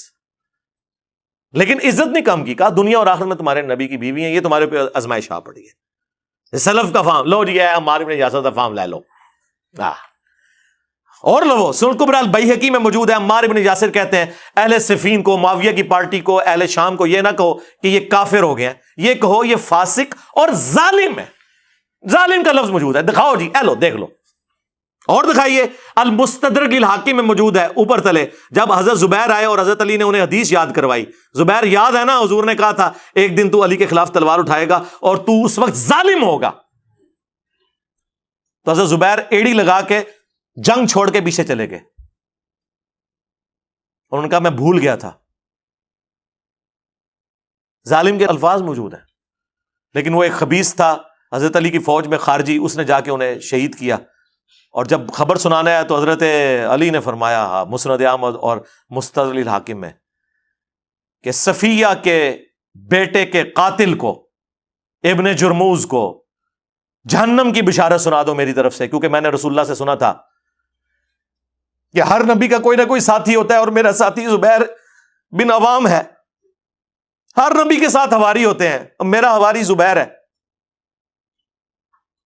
یہ حضرت علی اس کے قاتل کو جہنم کی بشارت سنا رہے ہیں، اس نسبت کی وجہ سے کہ وہ رسول اللہ کے ساتھی تھے، اسی لیے انہیں بھی توفیق ہوئی ہے. حضرت طلحہ بھی جنگ چھوڑ گئے. حاکم میں موجود ہے، مروان کو جب پتا چلا حضرت طلحہ بھی جنگ چھوڑ رہے ہیں، اس نے پیچھے سے گھٹنے میں تیر مارا یا نیزہ مارا اور وہ شہید ہو گئے. اہمی تو نہیں پھر مولا علی نے فرمایا کہ میں اللہ سے امید کرتا ہوں، مصنف ابن ابی شیبہ میں، فضائل صحابہ میں، کہ یہ جو سورۃ الحجر کی آیت نمبر 47 ہے کہ قیامت والے دن اللہ تعالیٰ اہل ایمان کے دلوں سے ایک دوسرے کے خلاف قدورت نکال دے گا اور وہ تختوں پہ آمنے سامنے بیٹھے ہوئے ہوں گے. یہ میرے عثمان بن عفان، طلحہ اور زبیر کے بارے میں ہے کہ اللہ تعالیٰ ہمیں جنت میں پہنچائے گا اور ایک دوسرے کے بارے میں اگر کوئی میل آ گیا غل تو نکال دے گا. ہاں، لیکن ماموں کو نہیں معاف کیا، ان پہ قنوت نازلہ پڑی مولا علی نے، اللہم علیک بمعاویہ و اشیاءہ، اے اللہ معاویہ اور اس کے شیعہ کو برباد کر، عمر بن عاص اس کے شیعہ کو برباد کر، ابا سلمی اور اس کے شیعہ کو برباد کر. اور یہاں تک فرمایا کہ مصنف ابن ابی شیبہ میں موجود ہے کہ میں اللہ سے امید کرتا ہوں کہ میرے مخالفین جو اہل شام ہیں، مقتولین صفین، یہ بھی جنت میں چلے جائیں گے، اللہ انہیں معاف کرے گا، اور پھر مقدمہ میرے اور معاویہ کے درمیان اللہ کی بارگاہ میں طے ہوگا. یہ مقدمہ بھی طے ہونا ہے، یہ دنیا میں ہی طے کر کے بیٹھے میں. یا ایک وہ انہوں نے غزالی نے نا ام بن عبدالعزیز کی طرف ایک جھوٹا خواب منسوب کر دیا کہ جی ام بن عبدالعزیز نے خواب میں دیکھا ہے کہ قیامت والے دن ایک محل میں رسول اللہ تشریف فرمائے. پہلے حضرت علی کو بلایا گیا، پھر حضرت معاویہ کو بلایا گیا. حضرت معاویہ باہر نکلے، انہوں نے کہا واللہ مجھے بخش دیا گیا، اور علی نکلے اور انہوں نے کہا کہ مجھے میرا حق دلوا دیا گیا. کہانی بنائی نے خواباں جدوں حدیث عمار نہیں پتا انہوں نے، باقی حدیث نہیں پتا، کہانیاں وچ پوری انہوں نے اپنے سارے کے سارا مقدمہ گاندیوں میں ڈالا ہوا ہے انہوں نے. اور یہ ہمیں آگے باتیں کرتے ہیں جی یہ حضرت عثمان کے مخالفین ہوتے ہیں. حضرت عثمان نے بھی تسی مروایا ہے سرکار، بنو امیہ نہیں مروایا ہے. بعد میں پھر خون آلود جو ہے نا کرتا جا کے جامعہ دمشق میں لٹکا دیا ہے، پوری کہانی ایک جمع کرنے کے لیے. بینیفیشری ہوئے ہیں نا، بنو امیہ بینیفیشری ہوئے ہیں نا. اور یہ آپ آج کی جدید پالیٹکس میں بھی دیکھیں گے، کئی خاندانوں میں لوگ شہید ہوتے ہیں اور پیچھے ان کے سکسیسر جو ہے نا وہ ان کے خون کے اوپر سیاست کر رہے ہوتے ہیں. یہ خون آلود کرتے آج بھی لوگوں نے لٹکائے میں، اور ہمیں آ کے یہ لوگ بتاتے ہیں اور پھر یہ کہتے ہیں کہ جی یہ جی وہ چندوں کے اوپر پڑھ رہا ہے اور یہ ان کی ڈیوٹیاں پوری کر رہا ہے. یار یہ کتابیں ان کی ہیں، یہ بخاری مسلم میں نے لکھی ہے. اب تم اپنی کتابوں سے منکر ہو گئے ہو تو اس میں میرا کیا قصور ہے؟ میرا تو کام یہ ہے کہ جو قرآن و سنت میں آیا ہے میں ڈنکے کی چوٹ کے اوپر بیان کروں گا اللہ کے فضل سے. اور اپنے گھر کی خبر لو، تمہارا ابا جس کے اوپر تمہارے فرقے کا نام ہے وہابی، اس کے بیٹے عبداللہ بن محمد بن عبد الوہاب نے ایک کتاب لکھی ہے سیرت الرسول، فری PDF ہماری ویب سائٹ سے ڈاؤن لوڈ کریں. خلفائے راشدین کے اوپر چیپٹر بند ہیں، اس نے وہ جملے لکھے ہیں کہ ان کی کانپیں ٹانگ جائیں. اس نے لکھا ہے اس کے اندر کہ حضرت معاویہ نے شہادت عثمان کا جھوٹا الزام حضرت علی پہ لگایا اور بیعت سے بھی منحرف ہوئے، لیکن اللہ تعالیٰ نے حضرت علی کو سرخرو کیا.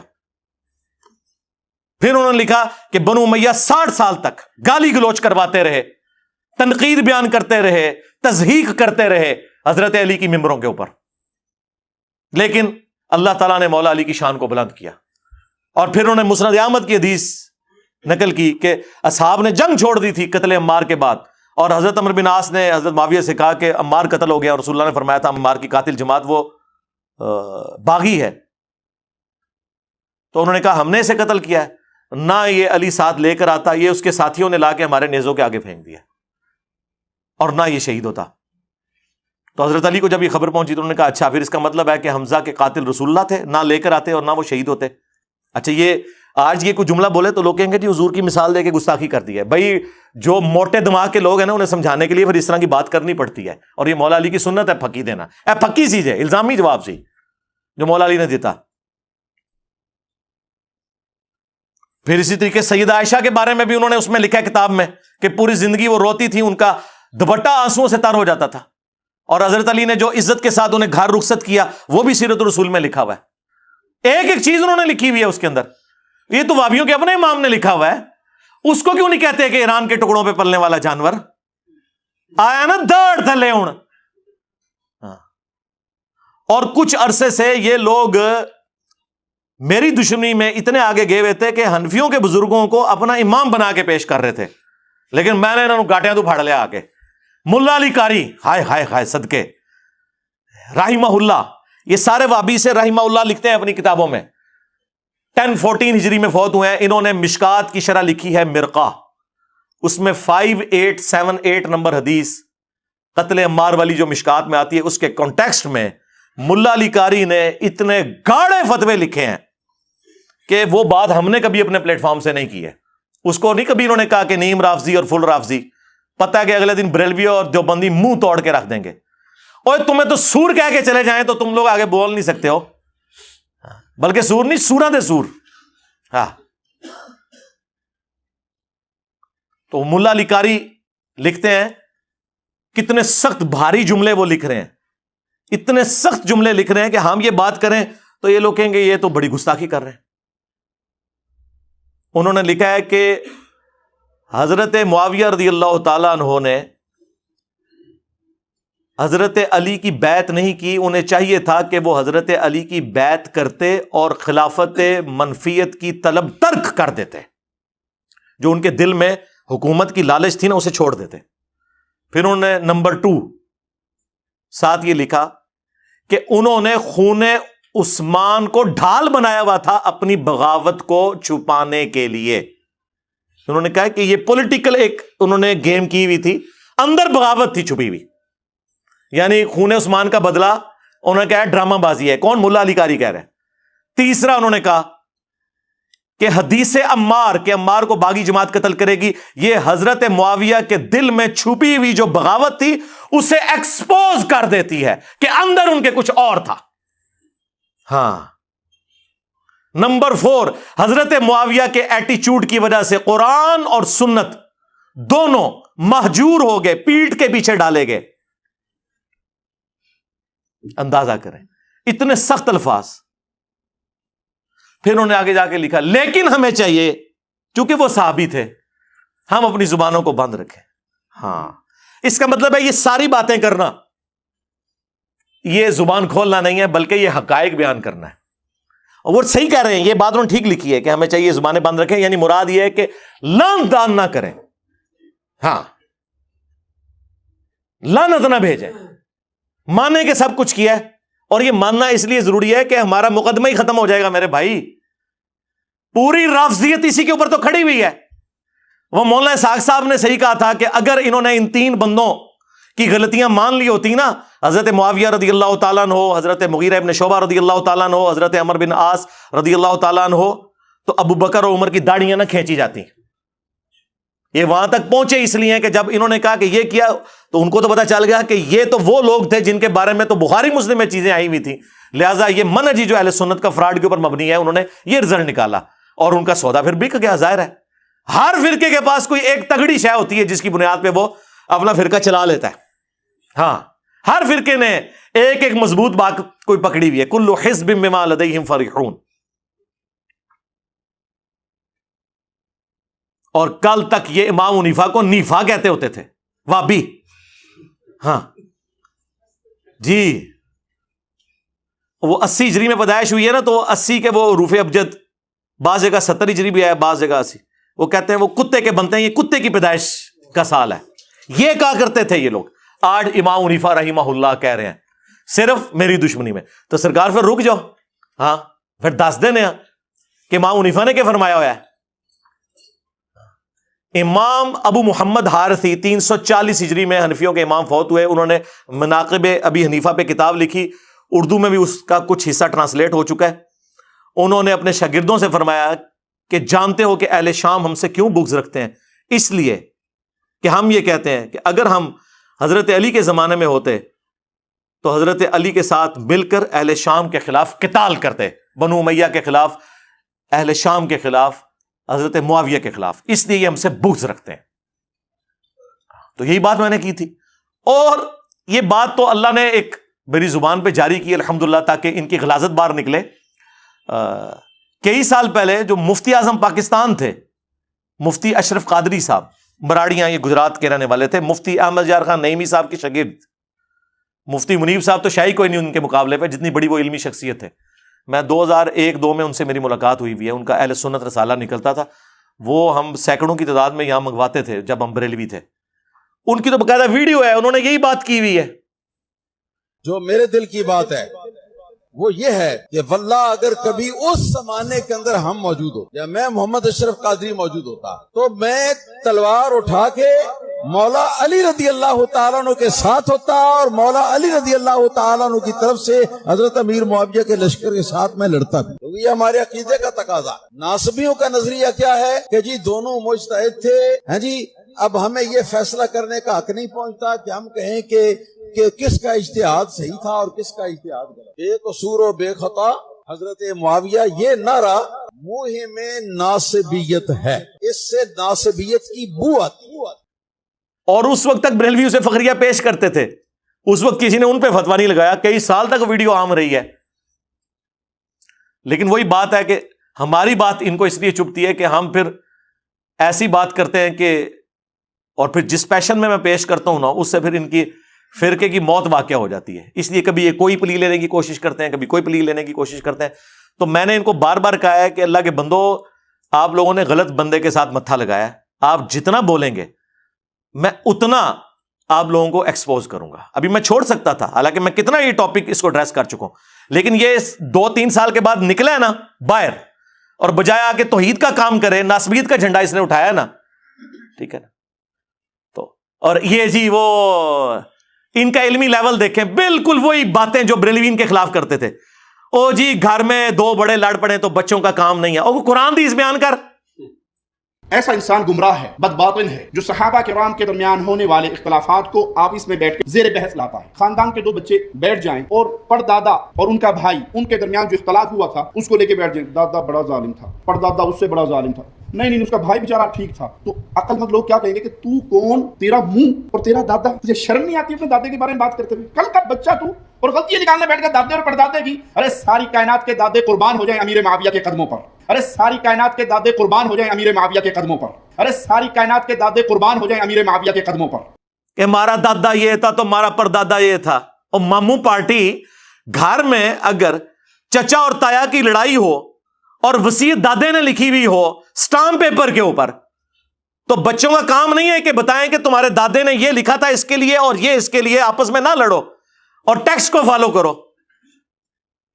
تو یہی تو ہم کہہ رہے ہیں کہ بخاری مسلم میں موجود ہے، عمار کو باغی جماعت قتل کرے گی.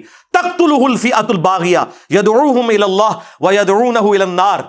ہم نہ بتائیں کہ رسول اللہ نے فرمایا ہے، یہ چاچے تائے کی لڑائی ہے. ہم بتا رہے ہیں کہ ہمارا جو روحانی باپ ہے، النبی اولی بالمؤمنین من انفسہم وازواجہ امہاتہم، نبی مومنین کی جانوں پر ان سے بڑھ کر حق رکھتے ہیں، اور نبی کی بیویاں امت کی مائیں ہیں. انہوں نے ہمیں بتایا ہے کہ ان دونوں میں سے کون غلط پارٹی ہوگی.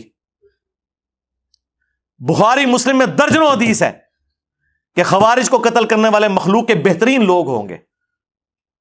حضرت علی کی پارٹی تھی. تینوں جنگوں کے بارے میں، جمل، صفین، نہروان، دیکھ لیں، میں نے حدیثیں بتا دی. اور مصنف ابن ابی شیبہ میں باقاعدہ پورا چیپٹر ہے، 187 احادیث اور آثار ہیں، پڑھیں، خود پڑھ کے دیکھ لو، اردو میں ترجمہ ہو چکا ہے. جی مودودی کو خیال آیا خلافت و ملوکیت لکھنے کا، اور خیال آ گیا اس کو پمفلٹ لکھنے کا. حافظ صاحب جو اس نے بروشر جمع کیا ہے بخاری مسلم کی روایتوں کا کریکٹ نمبر دیتا ہے، کیا وہ احادیث صحیح ہے؟ میں نے کہا بالکل صحیح ہے. اگر کوئی بندہ اپنی سوچ پر قرآن کی آیات جمع کر دے گا تو وہ اسلام سے کفر بن جائے گا. مرزا محمد علی جیلمی نے 72 احادیث کو جمع کیا ہے اپنی سوچ کے ساتھ. اسلام کی 15ویں یہ صدی ہے، 15 صدیوں میں کسی بھی عالم نے، امام نے، محدث نے اس مواد کو جمع نہیں کیا جو اس نے کیا. آپ ان تمام احادیث کو صحابہ، تابعین، ائمہ محدثین کے فہم سے سمجھ لیں، مرزا صاحب ہر چیز سے فارغ ہو جاتے ہیں. کسی محدث نے کیوں لکھا؟ محدث نے لکھا تو انہوں پتہ نہیں سی نا، تو انہوں تے بخاری مسلم دا بھی خالی نہ ہی پتا سی. اور دوسرا، کس محدث نے کتاب لکھی ہے نماز محمدی تکبیر تحریمہ سے سلام تک؟ زبیر علی زئی صاحب نے. دسو کسی حالت تک کسی محدث نے اس ٹائٹل سے کوئی چیز لکھی ہے؟ کس محدث نے بخاری کی اس حدیث سے کہ نبی علیہ السلام کو زہر آلود بکری جب پیش کی گئی، بخاری مسلم دونوں میں آتا ہے، کچھ صحابہ بھی شہید ہو گئے اسے کھا کے، حضور نے بھی زبان پہ رکھی لیکن پھر اگل دی، موجزانہ طور پر وہ بوٹی بول پڑی۔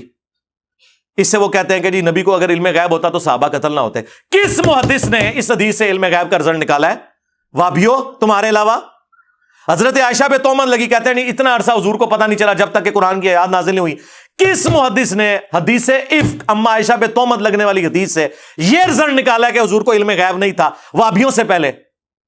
تو کہیں گے نہیں جی یار یہ تو کوئی دلیل نہ ہوئی، جو رزلٹ نکل رہا ہے وہ تو ہم بیان کریں گے چاہے کسی نے بیان نہ کیتا۔ تو سرکار جنگ جمل صفین نہروان پہ بھی تو حدیثیں موجود تھی اور اس سے جو رزلٹ نکل رہے تھے وہ ہم کیوں نہ بیان کریں؟ آیا نا داڑھ تھلے ہونا، علمی بات کرو، خود سارے کام تم لوگ کر رہے ہوتے ہو، ہمیں بلیم کرتے ہو ان چیزوں کے اوپر۔ اور جس کا دل کرتا ہے کچھ عرصے بعد ایک نیا چوہا چھوڑ کے تے انہوں بے عزت کرانا سے پیش چھڑ دینے، وہ میں تے کہ تسی ابن تیمیہ انہوں بھی لے آؤ نا، وہ دے نال بھی یہی کچھ ہوئے گی، ہاں ہو گئی، بلکہ ہر چیز تسی دھوکھے نال پیش کی تھی، ہر چیز غلط پیش کی۔ ہم نے الحمدللہ یہ ریسرچ پیپر جو لکھ کے نا آپ کے تابوت میں آخری کیل ٹھوک دی ہے،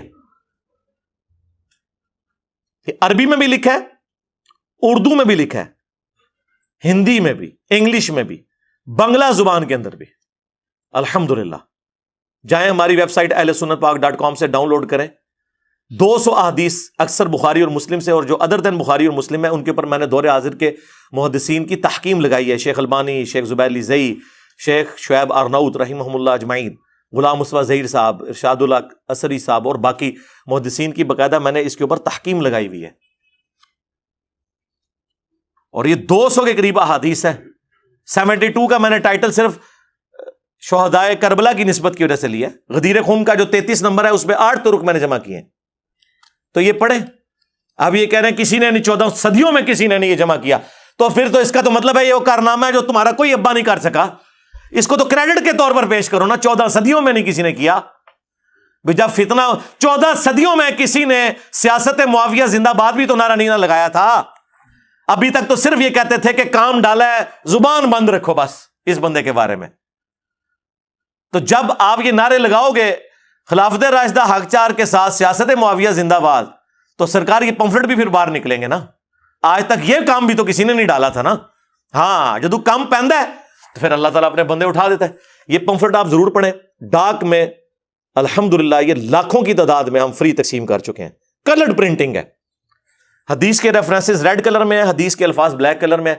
صرف ڈاک کا TCS کا 300 روپے آپ بھیجیں، ہمارا موبائل نمبر 0321590162، صبح 9 سے لے کے شام 5 بجے تک کھلا ہوتا ہے، رابطہ کریں۔ صرف یہ ریسرچ پیپر نہیں، میرے 8 ریسرچ پیپر اور 3 اذکار کارڈ، 12 کا پیکج بالکل فری آپ کے گھر آئے گا، صرف 300 TCS کا آپ نے خرچہ دینا ہے۔ اور جتنے یہاں 150 200 300 لوگ ہر سنڈے کو آتے ہیں، سب کو ہم ایک سیٹ فری دیتے ہیں الحمدللہ۔ یہ پڑھیں، اس کے بعد بتائیں کہ ہاں جی اس میں جو حدیث ہے اس سے یہ رزلٹ نہیں نکلتا تھا، اس نے غلط نکالا۔ وہ آپ حدیث خود پڑھیں گے تو آپ کو پتہ چل جائے گا کہ کیا اس میں سے نکل رہا ہے۔ تو ایک ایک چیز میں نے اس میں کھول کر بیان کی ہے، تو لہٰذا یہ جو اس نے جھوٹے الزامات لگائے میرے اوپر اور جان بوجھ کے مجھے اس اعتبار سے ونریبل کرنے کی کوشش کی کہ میں کو گستاخی کر رہا ہوں اور میں لوگوں کو ابھار رہا ہوں اس حوالے سے، وہ میں نے الحمدللہ کلیئر کر دیا۔ آندہ بھی تم لوگ بولو گے نا، جتنا اپنے ماموں کا دفاع کرو گے میں اتنا احادیث بیان کروں گا، اور بےمان اتنے ہیں کہتا ہے میں اپنی زبان کھولوں گا۔ میں نے جو آگے بولا ہے کہ جو حدیث میں آیا ہوا ہے وہ کاٹ دیا، زبان کھولوں گا۔ زبان کیا، میں تو جب بولا ہوں رضی اللہ عنہ کا ہے، اس پمفلٹ میں سینکڑوں دفعہ نام آیا ہے حضرت معاویہ کا، ہر دفعہ رضی اللہ عنہ لکھا ہے، آپ کے ساتھ بھی رضی اللہ عنہ لکھا ہوا ہے۔ ہاں اتنی کون رسپیکٹ دیتا ہے؟ اتنی رسپیکٹ تو امام بخاری مسلم نے نہیں دی ہوئی ہے۔ امام بخاری اور مسلم نے سینکڑوں جگہ پہ صحابہ کے نام کے ساتھ رضی اللہ عنہ لکھا ہی نہیں ہوا، ان عائشہ ان ابی ہریرہ ڈائریکٹ لکھا ہے۔ ٹھیک ہے، کوئی فتویٰ نہیں لگتا، ضروری چیز ایک ہی ہے جو جامعہ ترمذی میں حدیث ہے، وہ کنجوس ہے جس کے سامنے میرا ذکر ہو اور مجھ پر درود نہ پڑے، اللہم صلی علی محمد وعلی آل محمد، یا اس کی ناک خاک آلود ہو جو جامعہ ترمذی میں اور حاکم میں حدیث ہے، وہ تباہ و برباد ہو جائے جس کے سامنے میرا ذکر ہو، مجھ پر درود نہ پڑے. اللہم صلی علی محمد وعلی آل محمد. بس درود شریف کی اوبلیگیشن ہے، باقی تو اور کچھ بھی نہیں ہے. ہم آنری طور پہ لگاتے ہیں، ٹھیک ہے لگائیں، ضرور لگائیں. اوبلیگیٹری ضروری چیز صرف درود شریف ہے. صلو علی محمد وعلی محمد.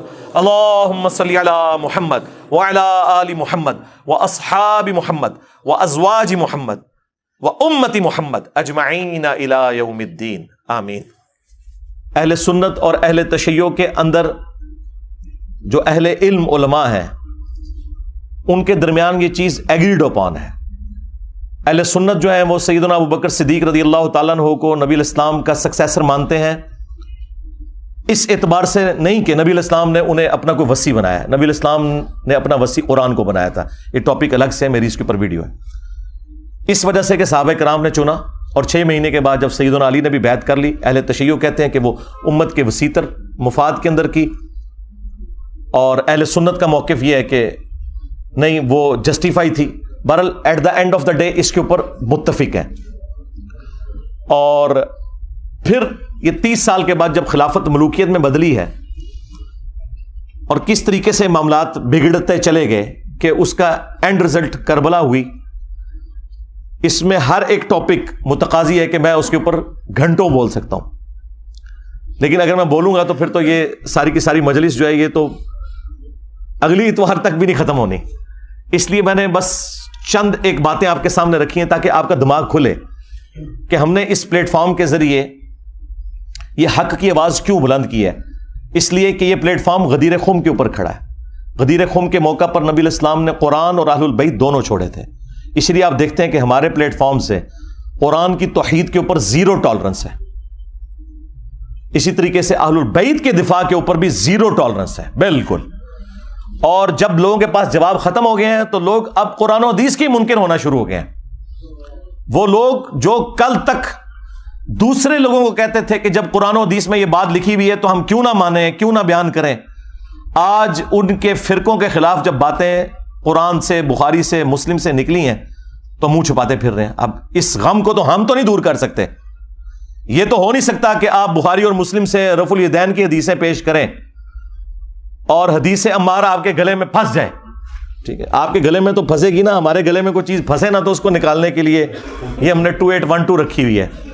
یہ میں نے اپنی بوٹل کے اوپر لکھ کے لگایا ہوا ہے 2812. تو یہ بخاری کی حدیث جو مسلم میں بھی موجود ہے، تقتلہ الفئۃ الباغیہ یدعوہم الی اللہ ویدعونہ الی النار. افسوس ہے عمار، تجھے ایک باغی جماعت قتل کرے گی، تو انہیں اللہ اور جنت کی طرف بلائے گا اور وہ جماعت تجھے جہنم کی طرف بلائے گی. اب یہ اتنے سخت الفاظ تھے اور ان کے لیے ہضم کرنے مشکل ہو گئے، کیونکہ انہیں فکر لگی کہ پھر لوگ ہم سے پوچھیں گے کہ کس رضی اللہ عنہ نے، کس رضی اللہ عنہ کو خوش کرنے کے لیے عمار رضی اللہ عنہ کو قتل کیا. تو انہوں نے بجائے مقتولین کے ساتھ کھڑے ہوتے یہ قاتلوں کے ناموں کے نعرے لگانا شروع ہو گئے، ان کے نام کی کانفرنسز کرنا شروع ہو گئے. تو کہتے ہیں جی یہ 5B ریسرچ پیپر کہاں سے آ گیا؟ سرکار جب آپ نعرے لگاؤ گے تو پھر 5B بھی آئے گا. ہاں یہ وہاں سے آیا ہے، یہ آپ نے خود اس کو دعوت دی ہے کہ یہ آئے میدان میں. مولانا مودودی رحمہ اللہ نے خلافت و ملوکیت ایبسولوٹلی نہیں لکھی تھی. اس زمانے میں محمود احمد عباسی ایک ناصبی تھا جس نے خلافت معاویہ اور یزید کتاب لکھی، ایک جھوٹی کتاب حکمرانوں کی لکھوائی ہوئی تاریخ سے حوالے نقل کر کے، اور قرآن و حدیث کے خلاف وہ کتاب لکھی جس میں اس نے بنو امیہ کو اونچا کیا اور اہل البیت کو نیچے. تو اس کے جواب میں مولانا مودودی نے خلافت و ملوکیت لکھی تھی. وہ تو جواب دے رہے تھے. میں نے بھی 2009 کے اندر جب ڈاکٹر ذاکر نائک نے یزید کو رضی اللہ عنہ کہہ دیا، may Allah please with him. As far as your understanding about the wall of Karbala, you said that Yazid, may Allah be pleased with him, Yazid, may Allah be pleased with him, Yazid, may Allah be pleased with him, that he was ferocious and he was a villain, etc. There's difference of opinion. We're not here to discuss about history, and neither do I want to get a difference in the Muslim Ummah. What we say, there's a difference of opinion between the Sahaba. That is history. تو بجائے اس کے کہ اس کا رد ہوتا، چند ایک علماء نے کیا، لیکن اوورال ہنگامہ نہیں کھڑا کیا جس طرح میرے خلاف انہوں نے ہنگامہ کھڑا کیا ہوا ہے. ڈاکٹر ذاکر نائک کے اوپر کون سی FIR کٹوائی ہے انہوں نے یزید کے مسئلے کے اوپر، اور میرے اوپر آئے دن یہ FIR کٹواتے رہتے ہیں. اصل میں تو بنو امیہ کی محبت انہیں اس کے اوپر ابھارتی ہے نا, پیچھے تو مسئلہ وہی ہے. تو اور کبھی ٹرینڈ چلانے کی کوشش کرتے ہیں اور جھوٹے الزامات لگاتے ہیں. تو وہ ڈاکٹر ذاکر نائک نے جب 2009 میں یہ بات کی تو میں نے اس کے جواب میں ویڈیو ریکارڈ کروائی تھی, اور حسینیت اور یزیدیت کا تحقیقی جائزہ. اور پھر آہستہ آہستہ جب معاملات مزید بڑھنا شروع ہوئے تو پھر مجھ پہ بھی مزید حقائق کھلتے چلے گئے. میں ساتھ ساتھ لوگوں کو ایجوکیٹ کرتا رہا. الٹیمیٹلی میں نے یہ ریسرچ پیپر 5B لکھا, اور اس 5B ریسرچ پیپر میں سیدنا عمر فاروق رضی اللہ تعالیٰ عنہ کی شہادت سے لے کر سیدنا حسین ابن علی رضی اللہ تعالیٰ عنہ علیہ السلام کی شہادت تک پوری اسلامک ہسٹری حدیث سے ہے. 200 سے زیادہ حدیثیں ہیں, اکثر بخاری اور مسلم سے ہیں. اور جو بخاری اور مسلم کے علاوہ ہیں ان پہ دور حاضر کے بڑے بڑے محققین کی میں نے تحقیم لگائی ہے. شیخ البانی رحمہ اللہ کی, شیخ زبیل زئی رحمہ اللہ کی, شیخ شعیب ارناؤت کی, اور باقی بڑے بڑے محدثین کی تحقیم لگی ہے. اس 5B ریسرچ پیپر میں کوئی ایک حدیث بھی ایسی نہیں ہے کہ جس کے اوپر صحت کا حکم نہ لگا ہوا ہو. ہاں یہ ہو سکتا ہے کہ بعض محدثین کے نزدیک وہ روایت ضعیف ہو تو بعض دوسرے اسے صحیح سمجھتے ہوں. یہ نہیں ہو سکتا کہ سب کے نزدیک کوئی روایت کمزور تھی اور میں نے وہ نکال دی. اگرچہ میرے نزدیک کوئی روایت کمزور بھی تھی اور اگر اسے امام ترمذی نے, امام حاکم نے, امام ذہبی نے ٹھیک کہا ہوا تو میں نے لیا, کیونکہ وہ بڑے ائمہ ہیں. اور پھر ہمارے مخالفین وہ ہیں جو ہم سے زیادہ انہیں سمجھتے ہیں, بلکہ ہمیں تو وہ کچھ سمجھتے ہی نہیں ہیں. تو پھر ہم انہیں ان کے گھر کی خبر نہ دیں کہ تمہارے اپنے اصول کے اوپر تو یہ روایتیں درست تھی نا, انہیں مانو. کیونکہ جب ہم کوئی اپنی روایت پیش کرتے ہیں ان کتابوں سے تو تم ریجیکٹ کر دیتے ہو. بخاری مسلم تم ریجیکٹ نہیں کر سکتے تو اس کے لیے پھر تم باطل تعویلات تلاش کرنا شروع کر دیتے ہو, اور آئے دن کوئی نہ کوئی ہنگامہ کھڑا کرتے رہتے ہیں.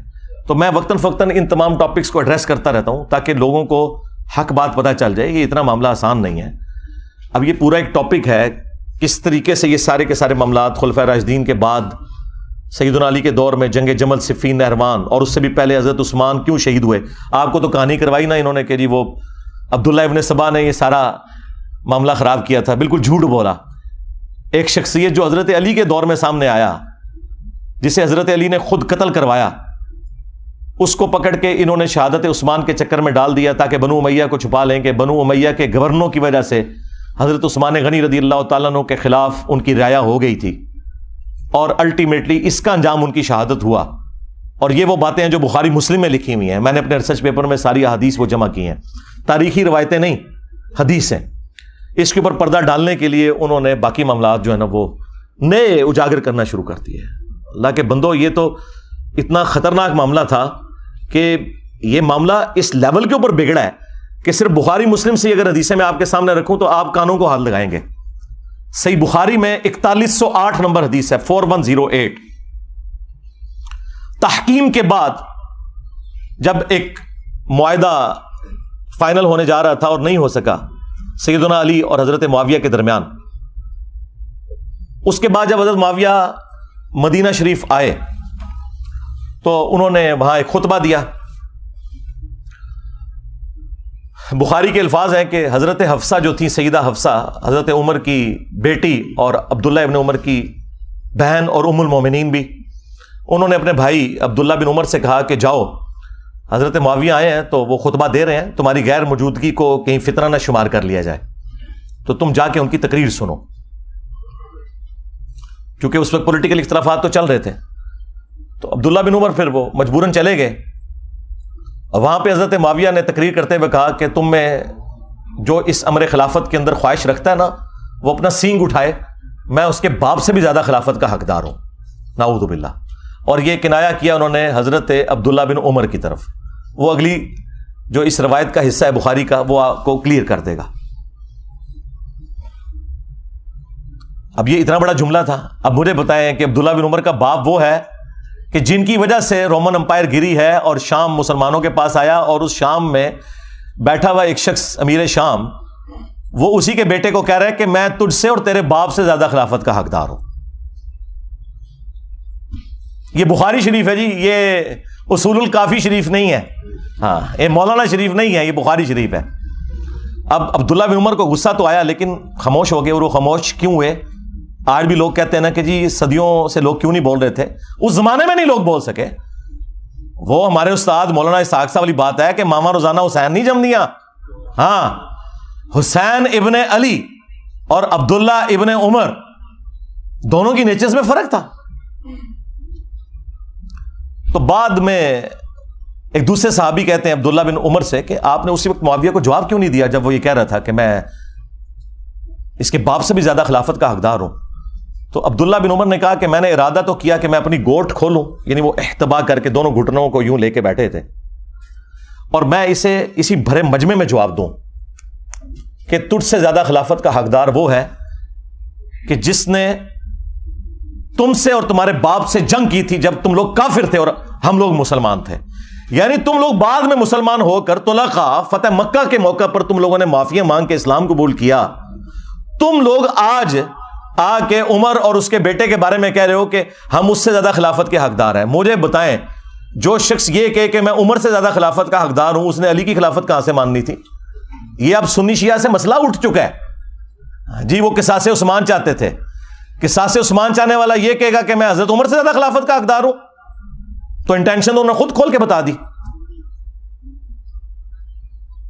اچھا، تو وہ عبداللہ بن عمر کہتے ہیں میں نے ارادہ تو کیا اپنی گوٹ کھولوں اور میں ایسے کہوں کہ تجھ سے زیادہ خلافت کا حقدار اور تیرے باپ سے زیادہ وہ ہے کہ جن لوگوں نے تمہیں مار مار کے اسلام میں داخل کیا ہے. یعنی تم لوگ کافر تھے اور ہم نے تم سے جنگیں لڑی ہیں. اور امام بخاری نے یہ حدیث غزوہ خندق کے چیپٹر میں ڈالی ہے یہ بتانے کے لیے کہ خندق کے موقع پر عبداللہ بن عمر اور حضرت عمر مسلمان تھے اور حضرت معاویہ اور ان کے والد کافر تھے. یہ اس میں سے انہوں نے رزلٹ نکالا ہے. اچھا، اب یہ بڑی حیران کن بات ہے، اسے آپ کرامت سمجھیں یا انٹینشنلی ایسا ہوا. یہ سیم الفاظ صحیح مسلم کے اندر موجود ہیں حضرت عمر کے بھی.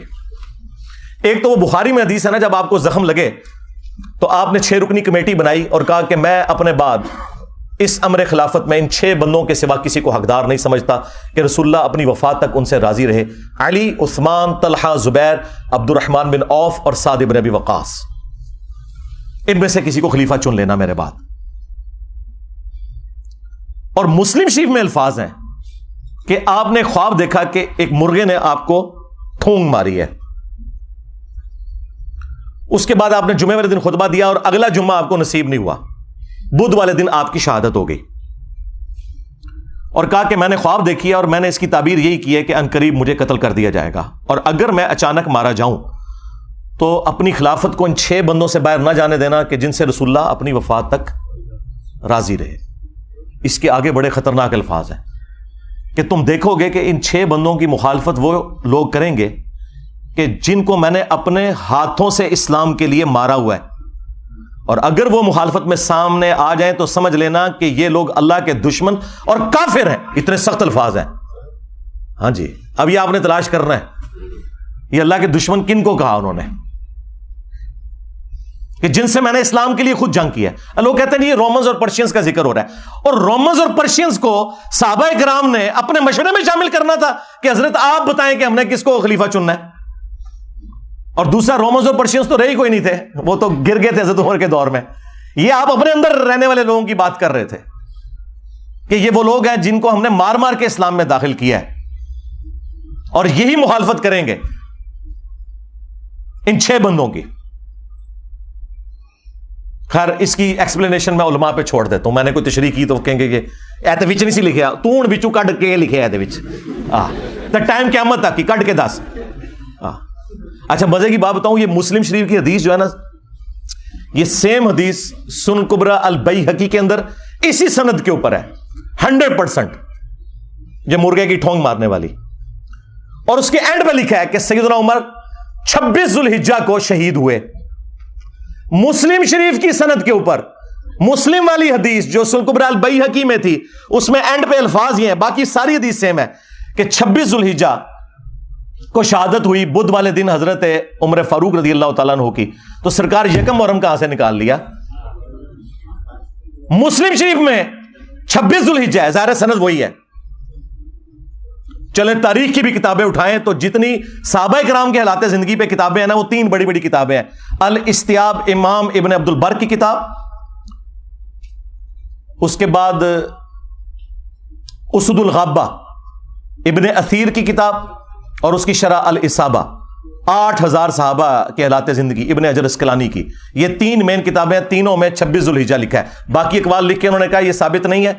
یکم محرم کا تو قول لکھا ہی نہیں ہوا. ایک جگہ ہے کہ جب دفنا چکے تھے تو محرم کا چاند نکلا, وہاں پہ بھی یکم محرم شہادت نہیں ہے. حضرت عثمان کی بھی بیعت پہلے ہو چکی تھی. اتنا بڑا جھوٹ بولا.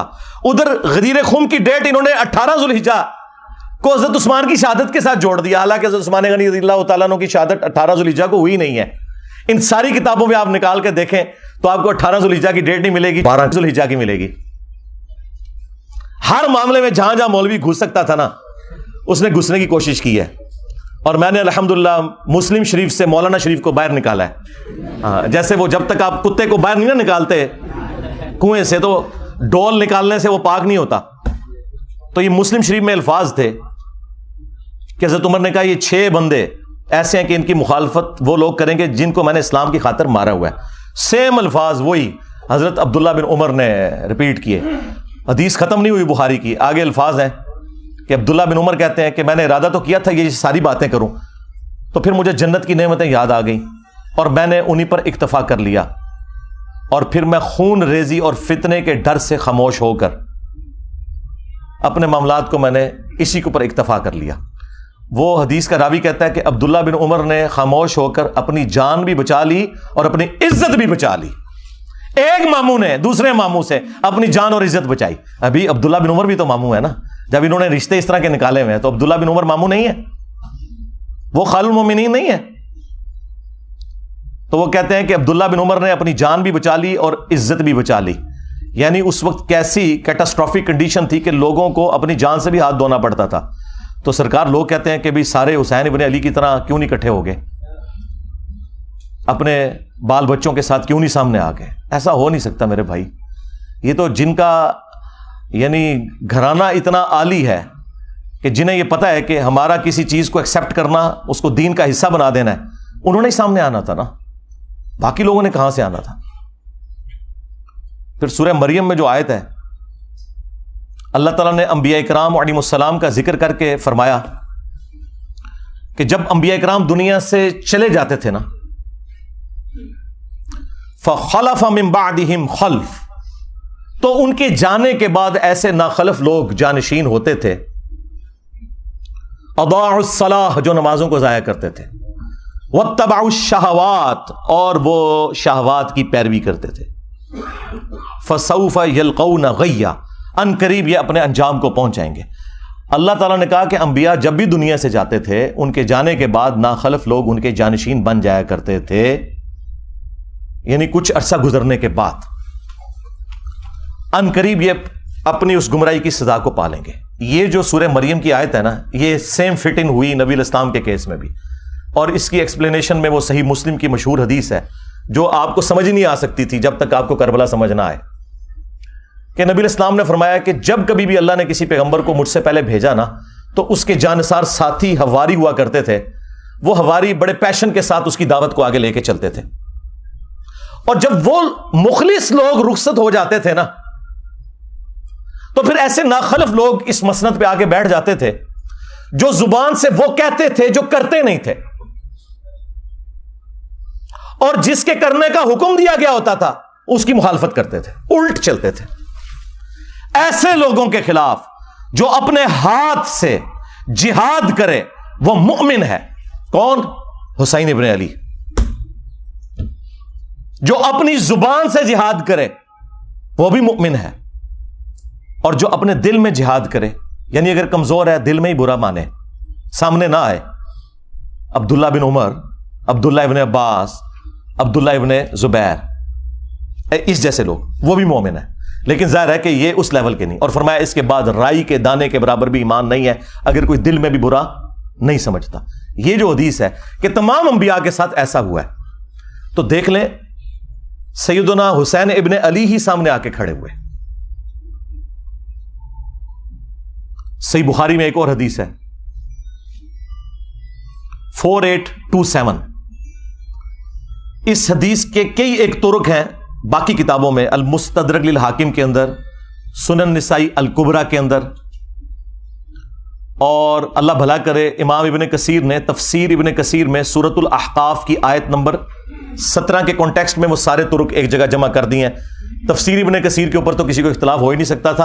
اور بخاری کی حدیث 4827 وہ بھی لی اور باقی اس کے طرق بھی ایک جگہ جمع کیے. اس سے آپ کو پورے سینیریو کا اندازہ ہو جائے گا. مروان بن حکم جب مدینہ کا گورنر بنا تو بخاری کے الفاظ ہیں کہ اس نے ایک دن خطبے میں یزید ابن معاویہ کا ذکر کرنا شروع کیا اور کہا کہ اللہ تعالیٰ نے امیر المومنین حضرت معاویہ کو یہ بات سجھائی ہے، وہ امت کے وسیع تر مفاد کے اندر اپنے بعد یزید ابن معاویہ کو خلیفہ بنانا چاہتے ہیں. یعنی ابھی حضرت معاویہ زندہ ہیں اور بیعت لے رہے ہیں اپنے بیٹے کے لیے. اب بخاری میں بس اتنے الفاظ ہیں کہ جب اس نے یہ بات کی نا تو عبد الرحمن بن ابی بکر کھڑے ہوئے اور انہوں نے کچھ کہا. امام بخاری نے اپنی شرافت کی وجہ سے وہ الفاظ نقل نہیں کیے، لیکن وہ الفاظ کہیں گئے نہیں ہیں. وہ حاکم کے اندر سنن نسائی الکبریٰ میں اور اللہ بھلا کرے تفسیر ابن کثیر میں انہوں نے سارے طرق المعجم الکبیر طبرانی سے بھی جمع کر دیے. بخاری میں الفاظ ہیں کچھ کہا تو مروان نے کہا پکڑو اس کو، عبد الرحمن بن ابی بکر کو. تو وہ بھاگ کر حضرت عائشہ کے حجرے میں چھپ گئے. مسجد نبوی کے ساتھ ہی تھا حجرہ عائشہ، اور یہ حضرت عائشہ کے بھائی بھی لگتے تھے، اور جو ہمارے سب کانٹیننٹ میں کہا جاتا ہے نا سگے بھائی، کہ ماں اور باپ دونوں ایک. عرب میں تو باپ ایک ہونا تو سگا ہو جاتا ہے.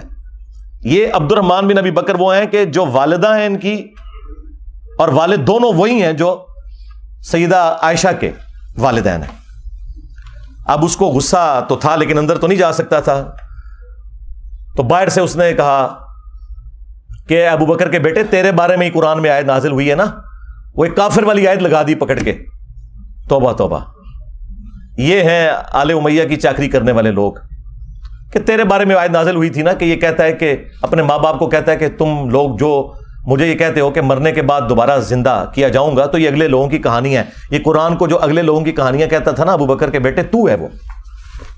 اب حضرت عائشہ کو بڑا غصہ آیا. انہوں نے اندر سے جواب دیا اس کو خاموش ہو جا، آل ابی بکر کے بارے میں کوئی اور آیات نازل نہیں ہوئی جو میری برات میں نازل ہوئی تھی سورہ نور کی. اور بخاری کی حدیث یہاں پہ ختم ہے، لیکن جو باقی روایتیں ہیں ان میں فلنگ دی بلینکس بھی ہیں. ایک تو یہ کہ وہ عبد الرحمن بن ابی بکر نے کیا بات کی تھی کہ جو امام بخاری نے کہا کہ کچھ کہا تو اس نے کہا پکڑو اس کو. ظاہر ہے کو چوبے والی گل کی ہے نا.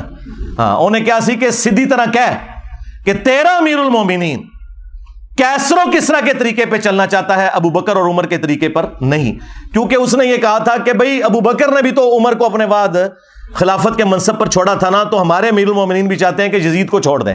بھئی یزید تو ان کا بیٹا ہے، اور حضرت ابو بکر کا بیٹا تو عبد الرحمن بن ابی بکر سامنے بیٹھا تھا، اس کو تو نہیں بنایا تھا. تو اس کو تو غصہ آنا تھا کہ میں تو کوئی خلیفہ نہیں ہوں اور تم مثال کون سی دے رہا ہے، کدھر سے جوڑ کے کون سی بات فٹ کر رہا ہے. تو ان کا سیدھی طرح کہ کیسر و کسرا کے طریقے پہ چل رہے ہو. رومنز اور پرشینز وہ بادشاہ اپنے بیٹوں کو نامزد کیے کرتے تھے. اب یہ بات اس کو لگ گئی، ان کا پکڑو انہوں. اور وہاں پہ تو ہے نا کہ حضرت عائشہ نے کہا خاموش ہو جا، آل ابی بکر کے بارے میں تو سورہ نور نازل ہوئی ہے. باقی کتابوں میں حافظ ابن کثیر نے نقل کیا کہ پھر حضرت عائشہ نے اس کو پھر ایک پھکی نہیں پھکا دیا اور کہا مروان تیرے بارے میں اللہ کے نبی علیہ السلام نے فرمایا تھا جب تو اپنے باپ کی پشت میں تھا کہ حکم پر لعنت، اس کی اولاد پر لعنت، تو اسی لعنت کا ٹکڑا ہے. اور نظر آ گیا. اس سے آپ کو یہ سارے کے سارے معاملات کلیئر ہو جائیں گے. یعنی یہ سٹیپ وائز چیزیں چلی ہیں. اور یہ میں تو آپ کو بخاری شریف بیان کر رہا ہوں، ٹھیک ہے، مسلم شریف بیان کر رہا ہوں. معاملات کس لیول تک بگڑے ہیں. مسلم شریف میں حدیث ہے 4776، عبداللہ بن عمر بن عاص خانہ کعبے کے سائے میں بیٹھے میں اور لوگوں کو حدیث سنا رہے ہیں کہ اپنے امیر کی اطاعت کرو. اطاعت امیر کے اوپر حدیثیں سنا رہے ہیں. ایک تابعی عبد الرحمن بن عبد رب کعبہ کعبے کے سین میں داخل ہوتا ہے اور وہ جب ان کی گفتگو سنتا ہے تو کہتا ہے کہ حضرت یہ حدیث آپ نے خود نبی علیہ السلام سے سنی تھی کہ حکمرانوں کی اطاعت کرنی ہے. ان کا ہاں میرے کانوں نے سنا، میری آنکھوں نے نبی علیہ السلام کو دیکھا، میرے دل نے آپ کی بات یاد کی. آگے تو اس نے ایسی بات کر دی کہ وہ ایکسپیکٹ نہیں کر رہے تھے. انہوں نے کہا آپ تو ہمیں کہہ رہے ہیں کہ امیر کی اطاعت کرو، اور آپ کے چچا کا لڑکا معاویہ ابن ابی سفیان جو ہمارا حکمران ہے وہ تو ہمیں حکم دیتا ہے کہ ہم لوگوں کو ناحق قتل کریں اور حرام طریقے سے ان کا مال ہڑپ کریں، جبکہ قرآن میں اللہ تعالیٰ فرماتا ہے سورہ النساء کی آیت نمبر 29 تابعی نے کوٹ کر دی